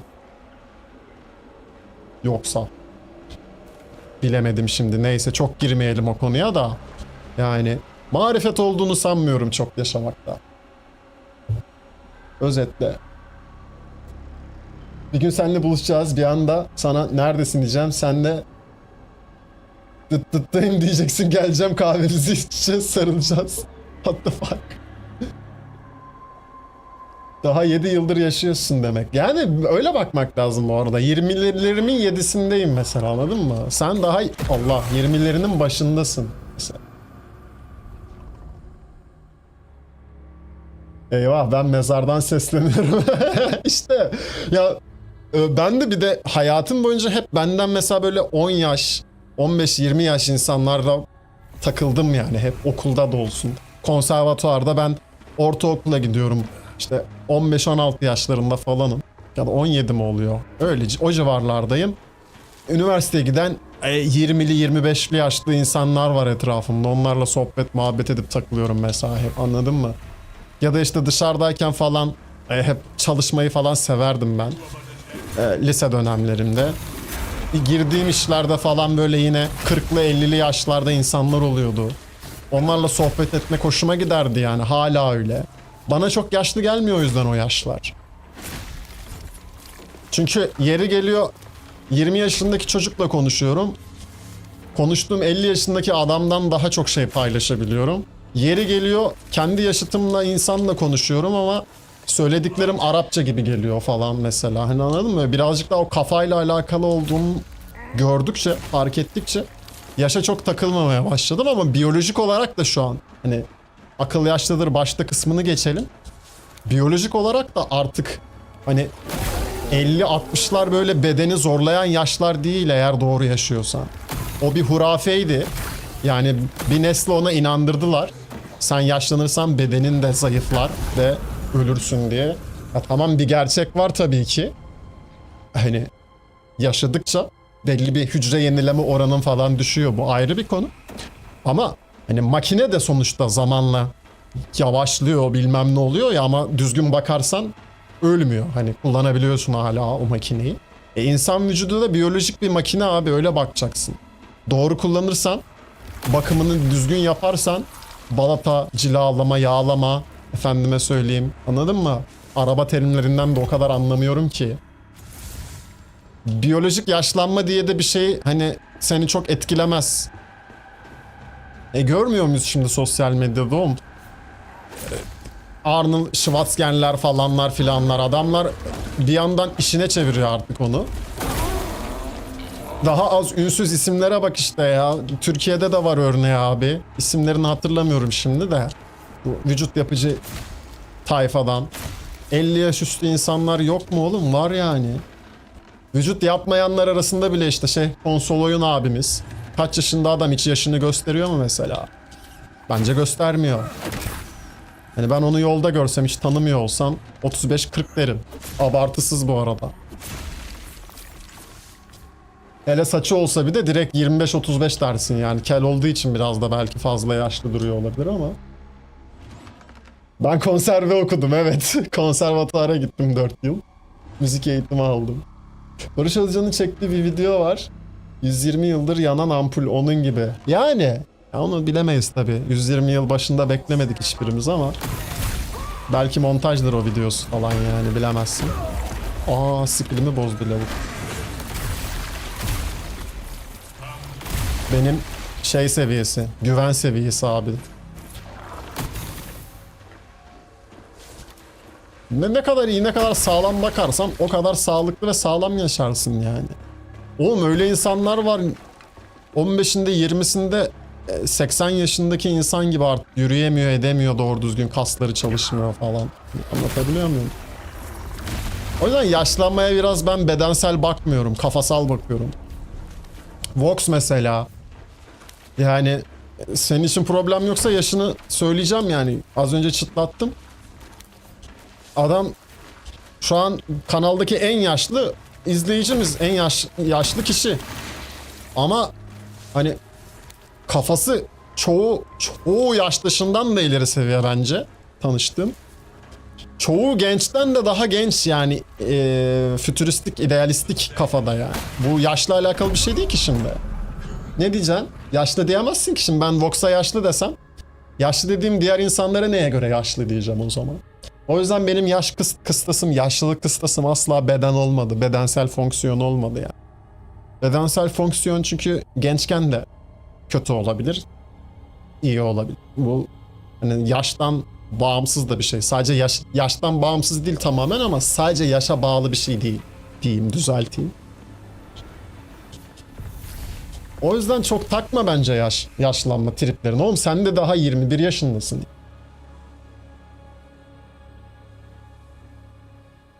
Ne desem katılıyorsun. Mantıklı şeye katılırım oğlum. Niye katılmayayım? Mantıklıysa basarım ben de oyumu yani. Boss'umuz nerede çıktı göremedim ama bir Lumber bile gidelim bakalım. Deme öyle şeyler lan. Ben yeme bak. Yani ben atmam da. Deme oğlum öyle şeyler. Dur. Sıkıntı olur. Gelmesin bu arada. Ben ona karşıyım. Vallahi karşıyım bu arada. Ne olursa olsun insan hayatında bu hayatta yaptığı şeylerin sonucunu yaşayarak yaşamalı yani. Ne yapıyorsan yap. İyilik yapıyorsan, kötülük yapıyorsan da sonuçlarını Ömrün neyse katlanmalısın. Bence dış müdahale olmamalı, insan müdahalesi olmamalı ona. Zaten ne geliyorsa başımıza o tripten geliyor ya abi. Doğuma müdahale ediyoruz akışı dışında. Ölüme müdahale ediyoruz. Kardeşim niye ediyorsun ya? Hani ne geçiyor ki eline kontrol edince? Doğumu, ölümü. Hani tamam, yasayı kontrol ettin. Tamam abi, her şeyi kontrol... Ensin, kralsın. Lan bari doğumla ölüme karışma, değil mi? Bırak o akışında gerçekleşsin, anasını satayım. Ona da dolaylı yoldan karışıyorlar zaten de. Çok girmeyek detaylarına şimdi. Komplo teorisi yayınına dönmesin yine. Arada yapıyoruz onu da, sürekli yapmak yoruyor. Bayıyor birazcık da. Yediğimiz içtiğimiz şeylerden dolaylı yoldan zaten ömrü de kontrol ediyorlar da. Ünlüyü bırakıp tekrardan hazırlanacağım abi, o yüzden. Yani... Ya benim annem kadın doktor oldu. Emekli oldu. Sonra ikinci üniversite olarak, ikinci diploma olarak sosyoloji okudu mesela. 65'inden sonra. Çok overrated oğlum üniversite. Yani ki hele bu devirde lan, artık 2026'dayız la. Herhangi bir şey yapabilmen için diploma istenmiyor. Aksine artık diplomana bakmıyorlar yani. Herhangi bir işte başarılıyım diyebilmen için de kimse senin önce diploma alman lazım demiyor artık. Üniversite aşırı overrated geliyor bana. Hele Türkiye'de. Böyle bir şey söylediğim için çoğu kişi küplere binebilir. O yüzden Allah'tan o kadar ünlü değiliz yani. Ama gereksiz abartı bir şey üniversite. Çünkü eğitim dediğin şey artık okulda alınabilen, okula özgü bir şey değil ki. Oğlum yapay zeka insanların hayatını kurtarıyor lan. Tıp dediğin şey bile artık belki şunun şurasında 10 yılı kaldı. Son 10-20 yılı kaldı. Hani doktora falan bile ihtiyaç kalmayacağı bir döneme giriyoruz lan artık. Alo. Ne okulu, ne üniversitesi yani. Bence artık bu devirde bir şeyleri öğrenebilmeyi öğrenmek daha değerli bir şey. Sen neyi öğrenip kullanabiliyorsun hayatında? İşte yapay zekayı nasıl öğrenebiliyorsun, öğretebiliyorsun, kullanabiliyorsun? Bunlar daha değerli bence. Bunlara odaklan. Hani okuyacağım bölümde de ne okuyacaksan en azından bu kafada bir şey tercih etmeni öneririm. İnsan beyni, insan davranışı, insan yaşamına özgü şeyler daha değerli olacak. Gün geçtikçe, önümüzdeki gelecekte. Çünkü şu an zaten her şeyi makineler yapıyor. Yapabiliyor yani, insanın yapabildiği pek çok şey artık. Okullar ne için vardı? İnsana ihtiyaç vardı, insan gücüne bir şeyleri yapabilmek için. Artık onun yerini yapay zeka alıyor, insan gücüne gerek kalmıyor. İnsanın gücü nerede devreye giriyor artık, gerçek gücü? O zaman bunu sorgulamaya başlamak gerekiyor. Ki bana kalırsa insanın gerçek gücü somut bir şeyler yapabilmek değil, somut bir şeyleri yapabilme gücü. Ne yapıyorsun? Bir şey yaratmadan önce hayal ediyorsun, değil mi? Düşünebiliyorsun. Ya diyorsun, uçak yapayım, kanatları olsun, kuş gibi bir şey olsun. Hangi malzemeyle yapayım falan, düşünüyor önce bunu adam, değil mi? Sonra da yapıyor. İnsan olmanın olayı bir yerde bu. Şimdi sen bunu yapmak için artık bir de bir şeyleri öğrenmen gerekmeyecek. Hayal etmen yeterli olacak. Diyeceksin ki yapay zekaya, kanka ayakları olan bir uçak yap. Vardı ya bir tane öyle lavuk. Koşan uçak yapardım falan. Yapılabilecek artık. Hani bunu hayal eden yapabilecek ama. Yapay zeka falan bunu kendi kendine hayal edemez. Çünkü niye etsin? Anladın mı? Ona bir programı yok yani. Bir şeye ihtiyacı yok çünkü yapay zekanın. İhtiyaç olan, ihtiyaç hisseden, arzu duyan varlık hep insandı, hep insan olacak. Bunları anlamak önemli bence artık. Doktor olacağım diyor bir de ya. Yaşımı nerede hissediyorum biliyor musun? Çok fazla refleks gereken konuları eskisi kadar iyi oynayamadığım, anladığım zaman hissediyorum. Bu arada reflekslerim de muhteşem iyidir. İşte o, yani o da yıllanmakla alakalı bir şey. Dediğim mevzu orada. Yani istediğimiz kadar bakalım vücudumuza, iyi bakalım. O bir yerde körelecek tabii. Orada dediğin gibi hissedeceksin yaşını. Ama hani bu da şey bir yerden değil ki.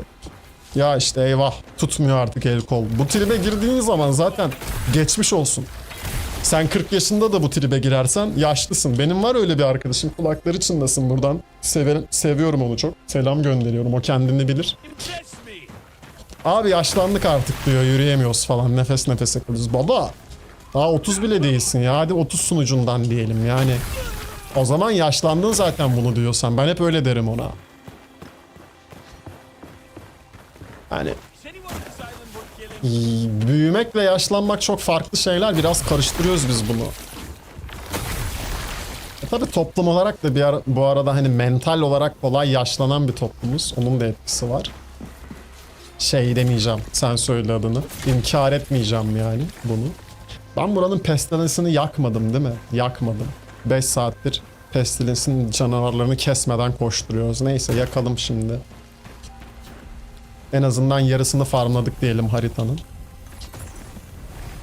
O zaman okulu bırakmıyorum. YouTube otomasyonuna başlıyorum. 10 kanaldan para basacağım. Ama o konuya da şöyle bakıyorum ben. Oltanın ucundaki havuç mevzusunu bilirsiniz.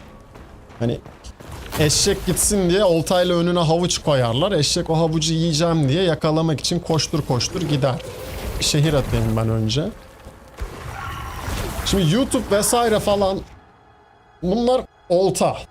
Ve işte sana kazanacağını vaat ettiği para, etkileşim, popülerlik, bu da havuç. Şimdi bu işlere girerken önce bu gerçekliği kabul etmek gerekiyor bence. Ya biliyorum muhtemelen dalga geçiyorsun bu arada ama güzel bir konuyu orta açtın, o yüzden girmek istedim. Çünkü benim de yıllarca bunun böyle karşı olduğum, işte nefret ettiğim falan bir şeydi bu. Sosyal medyadır bilmem nedir. Şey gibi düşün, nasıl bir şirkete girdiğinde maaş oltanın ucundaki havuç, şirketin kendisi olta, şirket yapılanması, yükselme vesaire. Ama asıl şirketin sahibine çalışıyorsun ya sen. YouTube'da da sosyal medyada da aynı mantık var. Şimdi önce bunu kabul etmek gerekiyor buralarda. Bunu kabul ettikten sonra da kendine o özgür alanı yaratabilmen gerekiyor. Ben o yüzden sosyal medyayı seviyorum. Şimdi sen bir şirkette gidip abi ben şu ofiste çalışacağım bugün diyemezsin.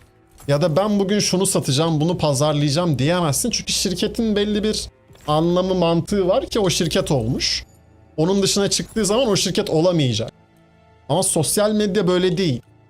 Senin hayal gücünle ve üretim kabiliyetinle sınırlı. Ha, bu kabiliyeti sen tamamen karını kendi hayatına, cebine mi uyguluyorsun? Hem evet hem hayır. Hani başta amelelik yapıyorsun. Sonuçta YouTube'dan örnek verelim yine. Oradan açtın konuyu. Başta sen, bak ne diyorum ben de mesela, algoritmaya çalışıyorsun. Yani algoritma neye çalışıyor? YouTube şirketine çalışıyor. Niye? Daha çok insan daha fazla zaman geçirsin, şirket daha çok kazansın. Sen de buna başta hizmet ediyorsun. Ama buna hizmet ediyorum diye de abi ben YouTube çalışanıyım gibi böyle bir triplere girmemek lazım. İşte içerik üreticiliğindeki mevzu hem kötü yanı hem iyi yanı bu. Benim bu işten ilerleme şeyim de, sebebim de bu. Hem özgürsün hem kuralına göre oynaman gerekiyor. Bence bu güzel bir şey bu arada. Yani kötü bir şey değil. Çünkü hem geleneksel ama hem modern bir çalışma sistemi. Ha, eksileri var mı? Var abi. Niye var? Sonuçta kocaman bir tekelleşme var değil mi? Böyle bir risk var. Yani YouTube algoritması neyse sen olsun aslında. Senin içeriğinin ne olduğunun önemi yok. Çünkü YouTube algoritması bir gün senin içeriğini önermemeye karar verirse, kötü bulursa tırnak içinde, bitti. Yani bu yüzden YouTube bir yandan da böyle bir tekelleşmeyle toplumsal arzuları, istekleri de yönetebiliyor. Bunun da farkında olman gerekiyor İçerik üretirken. Ve ürettiğin içeriği bu çerçevelere uyacak şekilde üretmen gerekiyor. Bu demek değil ki ben de toplum ne tüketiyorsa onu besleyeyim. Bak, yapay zeka balonu öyle patladı. Herkes izliyor, herkes yapıyor diye bir ara her yer yapay zeka röportaj kanalıyla doluydu, hatırlayın. Hala tek tük var ama niye şimdi kimse izlemiyor? Çünkü YouTube önünü aldı. Yoksa insan yine izleyecek, izlese izler. Alıştığı sürece her şeyi izler. Ama YouTube dedi ki bir dakika, burada bir sıkıntı var. Gerçek insan iş gücünden uzaklaşıp otomasyona dönüyor. Bunu yapmak istesem ben yaparım zaten diyor. O yüzden oraya kriterler oluşturuyor değil mi? Yeni düzenlemeler getiriyor. Tırnak içinde anayasayı düzenliyor gibi düşünebilirsin bunu. Hani bunların farkında olarak yapman lazım. Yoksa bunların farkında olmazsan tamamen sen de şirkete çalışıyorsun yine. Hani ha mavi yakalı beyaz yakalı olmuşsun, ha şuursuzca içerik ürettiğin bir YouTuber olmuşsun. Ya da işte influencer olmuşsun. Fark etmez. Aynısın. Aynısın. Sadece birinde düzenli maaş ve belli bir maaş alıyorsun. Diğerinde tamamen senin edindiğin kitle ve sponsorluklarla doğru orantılı bir gelir düzeyin oluyor. Ama farkında değilsin yaptığın işin. Bir de farkında olup ruhunu... Neyse oralara girmeyelim. Oralara girmeyelim. Çok derinleştiririz oralara girersek. Ama şöyle örnek verebilirim. Mesela Ruhi Çenet de olabilirsin, Mr. Beast de. Anladın mı? Sana kalmış bu.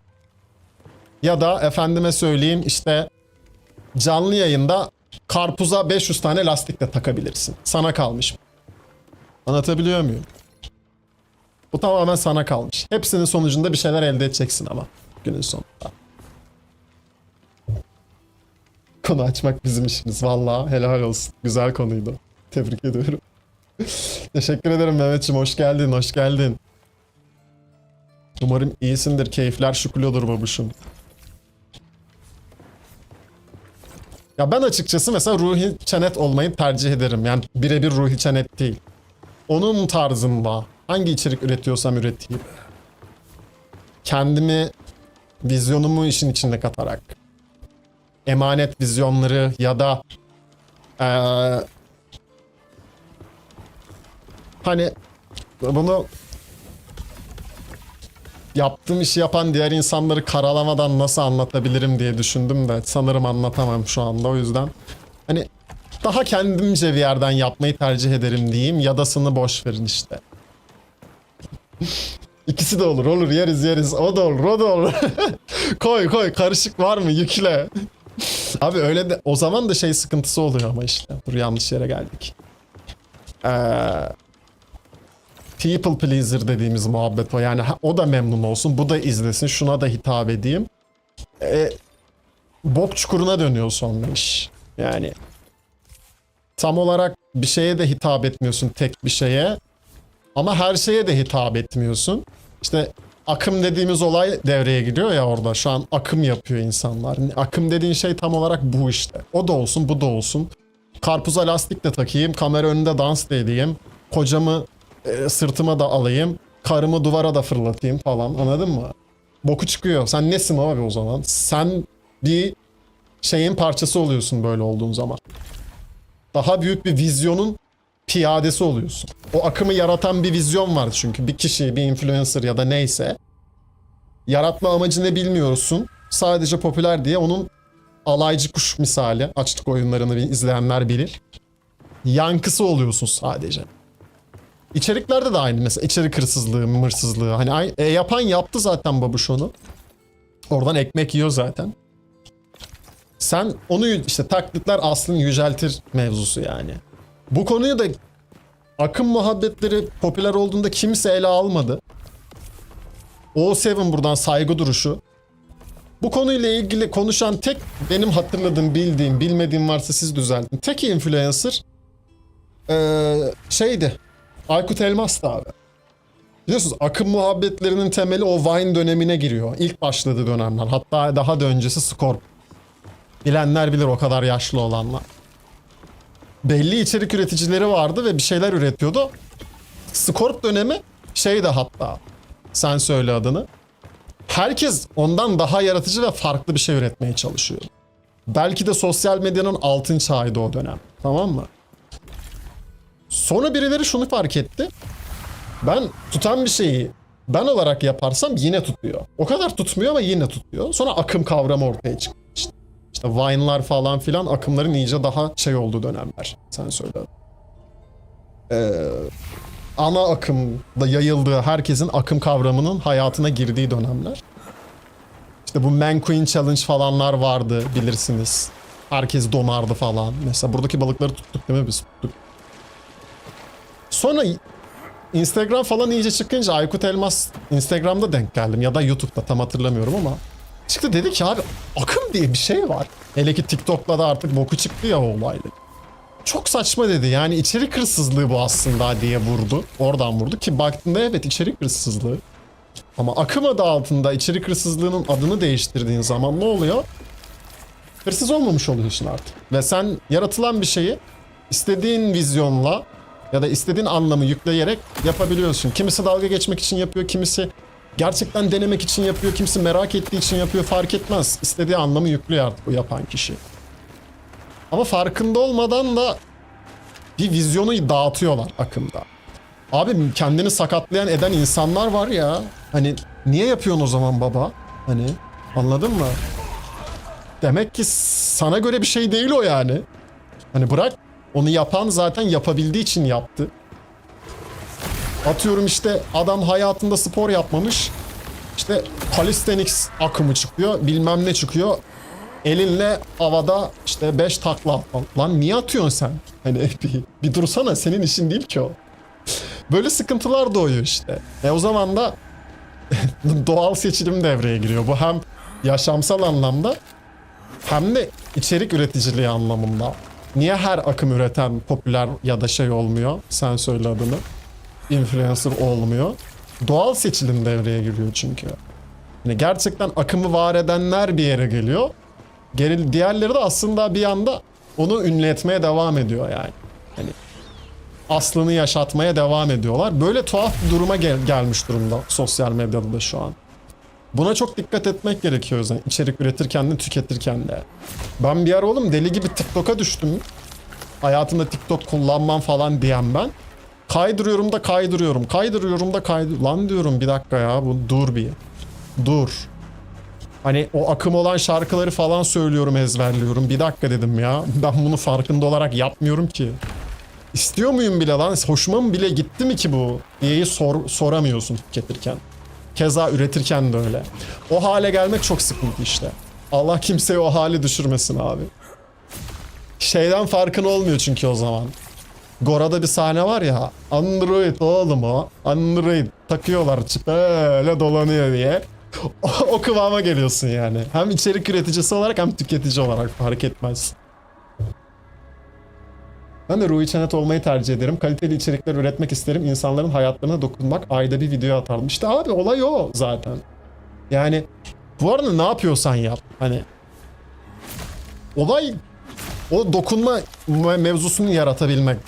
Onu besleyebilmek. Zaten öyle olduğun zaman şu an influencer olan çoğu kişi de onu yapabildiği için zaten influencer oluyor.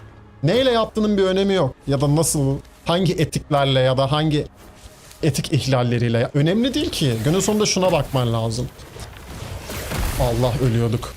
Nereden nereye gelmiş ve ürünü ne, sonucu ne? Bunun sonucundan nasıl bir etkileşim çıkıyor ortaya? Demek ki birilerine dokunabiliyor. İşte Enes Batur diyoruz değil mi? Yine demek ki birilerine dokunabiliyor. O kadar birilerine dokunabiliyor ya da öyle birilerine dokunabiliyor o şekilde. İşte Ruhi Çenet öyle birilerine de o şekilde dokunabiliyor ama dokunuyor. Olay da bu. Bunu yapmak yani. Hayatta da, sosyal medyada da. Demek hırsız olabilir de akım biraz değiştirip yeni bir şey koyarsan o zaman akım olmuyor ki ama işte değiştirdiğin zaman yeni bir akım olmuş oluyor ve yine herkes onu yapmış oluyor. Birkaç yıl önce indirmiştim. Algoritması gerçekten çok iyiydi. Hep istediğim içerikler karşıma çıkıyordu. İşte istediğin için mi çıkıyordu yoksa hep onlar çıktığı ya da hep onlar üretildiği için mi sen onları istiyorsun? Böyle bir dilemma çıkıyor sosyal medyada. Böyle bir açmaz var. Bunu iyi fark etmek gerekiyor. Yani sosyal medyada her girdiğimizde cinsiyet, yaş, doğum tarihi doğrulamaları yapıyoruz. Niye? Her şeyden önce bunu soruyor. Hani ilgi alanlarından vesaire bile önce bunu soruyor. Niye? İşte bunu düşünmek gerekiyor. Yani okulda mesela yaşına göre sınıfa girersin. Yaşına göre okul okursun değil mi? Sosyal medyada da var bu. Niye? Hani okul değil ama. Niye? Niye? Hani buna biraz kafa yormak gerekiyor. Ben bunlara kafa yorunca zaten birazcık böyle daha izole etmeye başladım kendimi. Instagram hesabımı kapattım falan hani iyice. Hani görüyorsun bazı şeylerin farkındasın evet ama hayatında uygulamadığın sürece bir anlamı yok ya. Farkını da göremiyorsun bilsen de uygulamadığın sürece. Hoş işte Instagram'ı kapıyorsun, TikTok açıyorsun falan tamam ama günün sonunda şuna dönüyor orada da mevzu. Olay demek ki sadece silmek değil abi. Hani kendini maruz bırakmak veya bırakmamak. İşte bütün mesele bu diye giriyor. Yani bunlara dikkat etmek gerekiyor. Genç yaşlarda bunu fark etmek çok kolay değil abi. Ya ben hatırlıyorum oğlum. 18'li yaşlarımı hatırlıyorum. Instagram'ın prime dönemleri. Yani deli gibi etkileşim almak istiyordum oğlum. Çünkü istiyorsun o ilgi hoşuna gidiyor. Ya da sen almasan bile alan birilerini izlemek, görmek hoşuna gidiyor. Çünkü o roleplay'e giriyorsun falan. Anladın mı? Ama olay da biraz o zaten. O çerçevede kaldığın sürece o kadar etkileşimin bir anlamı var senin için. Hani hatırlayın diyeceğim de çoğunuz hatırlamayacak sosyal medyadan önceki hayat. Has siktir. Has siktir. Şu an bu gerçekle bir anda yüzleşmek beni üzdü ve korkuttu. Bir dakika. Bunu bir sindirmem lazım abi. Holy shit. Ama yani Vox bilir mesela şu an chatte o dönemi en iyi, benden de iyi bilen tek kişi Vox'tur. Yani sosyal medyanın olmadığı dönemlerde böyle bir ihtiyacımız yoktu ki sosyal medya ihtiyacı. Beğeni alma ya da beğeni atma veya birilerini destekleme. Yani vardı ama bu şekilde yoktu diyeyim, düzelteyim. Evet vardı. Yine mahallenin en popüler çocuğu olmak isterdim. Ya da işte lisenin, okulun en popüler çocuğu olmak isterdin ya da popüler kızıyla çıkmak isterdin ya da popüler erkeğiyle. Hani vardı bunlar evet. Ama daha gerçek bir yerdendi. Hani bilirdin. Sonuçları gerçekten de etkileyecek hayatını. Şimdi mış gibi yapıyorsun. Yani Instagram'da 1 milyon takipçiye ulaştın. Ertesi gün o 1 milyon takipçi gidebilir. Gidince hayatından bir şey eksilmeyecek ki. Ama eksilirse sanki çok bir şey kaybedecekmiş gibi düşünüyorsun.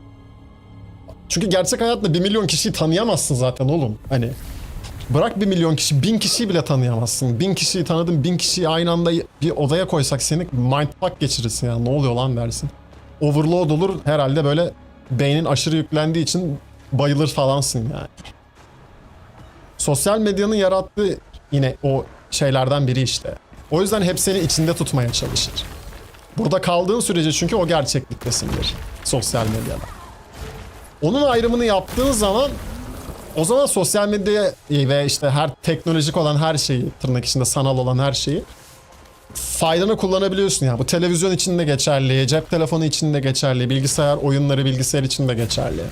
Ben mesela LoL oynarken farkında olmadığım şeyleri LoL'ü bıraktıktan sonra fark ettim mesela. Nasıl hayatımı etkilediğini mesela. Çoğu gamer'ın kabusudur LoL oğlum. Hani oyun kısmından bir örnek verecek olursak. Fark edene kadar. Fark eden bunu çıkarına dönüştürebiliyor, kullanabiliyor. Takip ettiğimiz çoğu içerik üreticisi işte.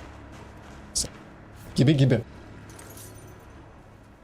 Sosyal medyadan önce hayatı hatırlıyorum, oyuncaklarımla oynuyordum. Ben de. Ve ben oyuncaklarla oynamayı ve oyuncakları bozmayı da seven biriydim mesela. Hani kurcalayıp böyle onları dönüştürmeyi severdim.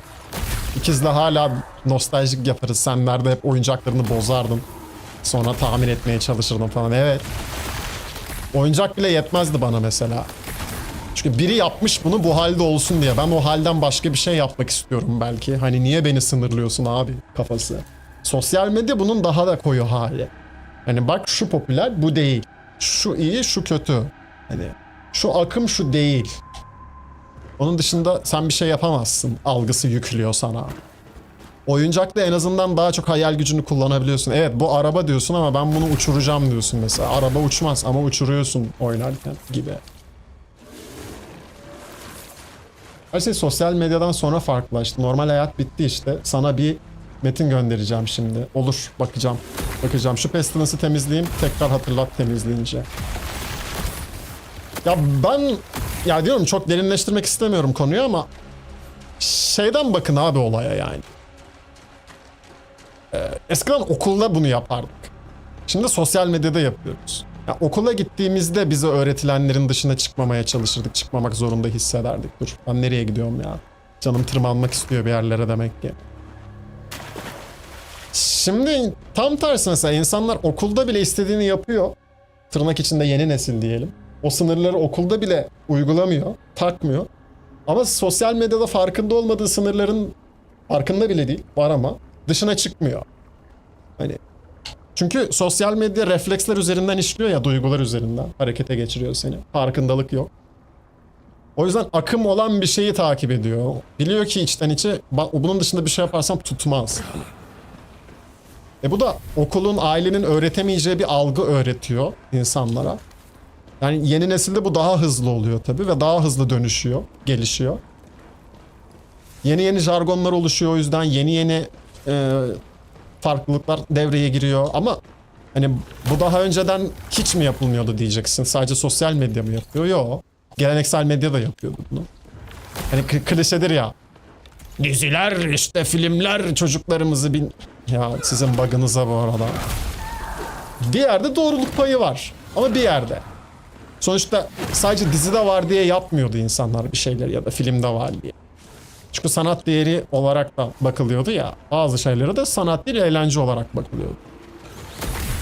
Ne zaman ki o ikisinin arası kayboldu zaten. O çizgi gitti sosyal medyayla özellikle. Çünkü ne gerçek sanat, ne gerçek, ne değil falanlara kadar gittik ya sosyal medyada. Onunla ilgili çok eski bir YouTube videosu var hatta işte. İnternette gördüğünüz her şeye inanmayın diye adam diyor ki ben aslında şu an kahve tutmuyorum diyor. Başka biri kahve tutuyor. Aslında bunun içinde kahve bile yok diyor. Kameraya gösteriyor, kahve yok kupanın içinde. Aslında konuşan ben bile değilim diyor. Döndürüyor aslında. Çektiği kişiyle konuşan kişi farklı falan gibi. Hani böyle olduğu için de şu anki devirde daha çok etkiledi bizi bu. Geleneksel medyada da bu var. Hani televizyonda gördüğümüz her şey gerçek değil falan filan diyecek kadar değildi ama hani bilirdin. Film ya, anca filmlerde olur. Hani derler ya mesela, anca filmde olur böylesi. Gerçek hayatta olmaz. Şimdi o sosyal medyaya taşındı ama sosyal medyamız da gerçeğe döndüğü için nereye daldık? Bak sosyal medyadan gerçekliğe daldık ya. Estağfurullah estağfurullah. İyi uykular ya Esirmin'cim. Ben de birazdan kaçacağım zaten. Haritanın sonunu temizledik. Şu Vox'un attığı yazıya bakalım bir. Ondan sonra ben de yatışı koyacağım. Yatışı koymasam da en azından kısa yayın olacak bugün. Yayın sonunu şey yapacağız. Hemen bakıyorum nereden gönderdi. Steam'den gönderdi galiba değil mi?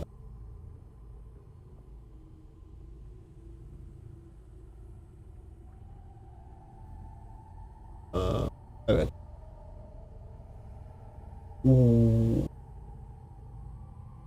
Vox bunu okursak yayın biter ama.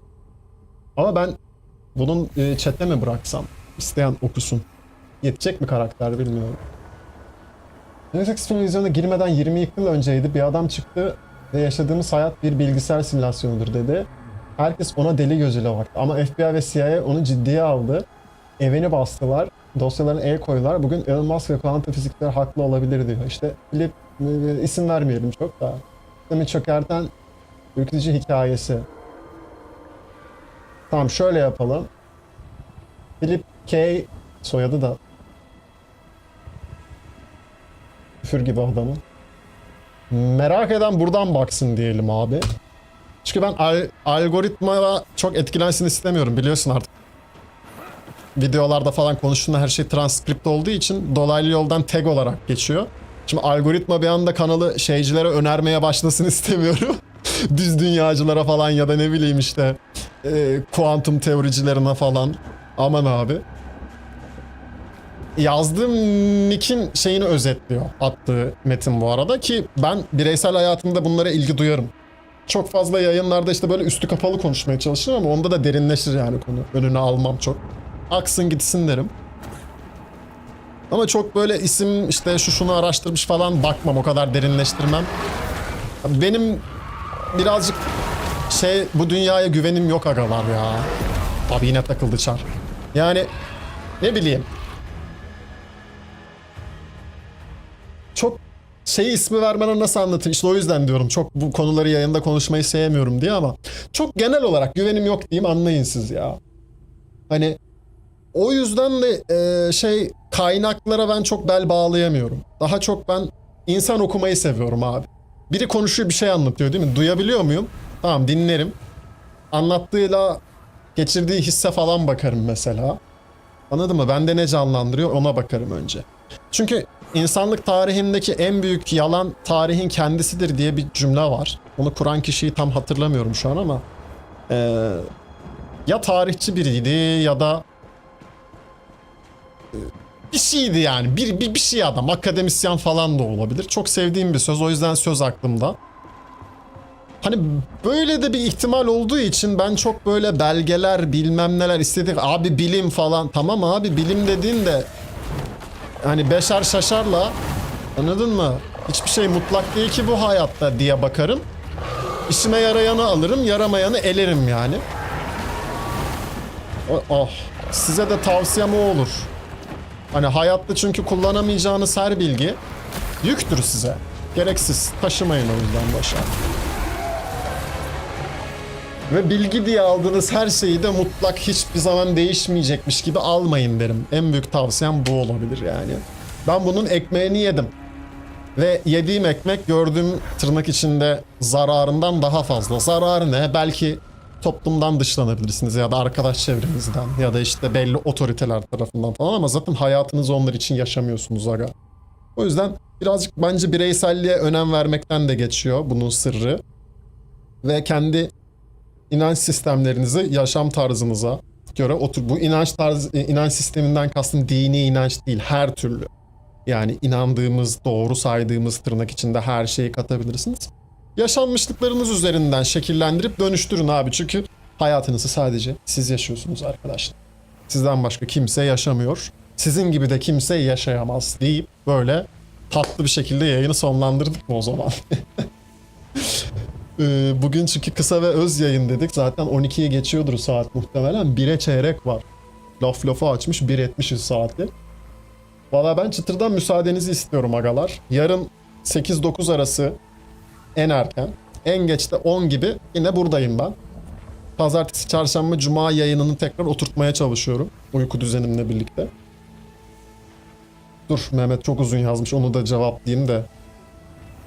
Geçenlerde The Matrix serisini baştan izledim zaten. İlk üçlemesi küçükken izlemiştim, unutmuştum. Geçenlerde tekrar girdim, sonra 4. film izledim. Pek beğenmedim. Seri bayağı kötü etkilemiş ama. Yani seriyi bayağı kötü. Ama ilk 3 film efsane, acayip beğendim. Bir de animesi varmış daha, onu izlemedim. Ghost in the Shell. Evet, onun animesini ben de izleyeceğim. Ben o da filmini izledim, film uyarlamasını. Ghost in the Shell'den esinleniyorlar zaten. Matrix güzel bir film. Güzel bir belgesel diyeyim. Yani ben de hayatımın farklı farklı dönemlerinde dönüp dönüp izlerim. Sanatı o yüzden seviyorum ben. Sanatın böyle şey bir gücü var abi hayatta.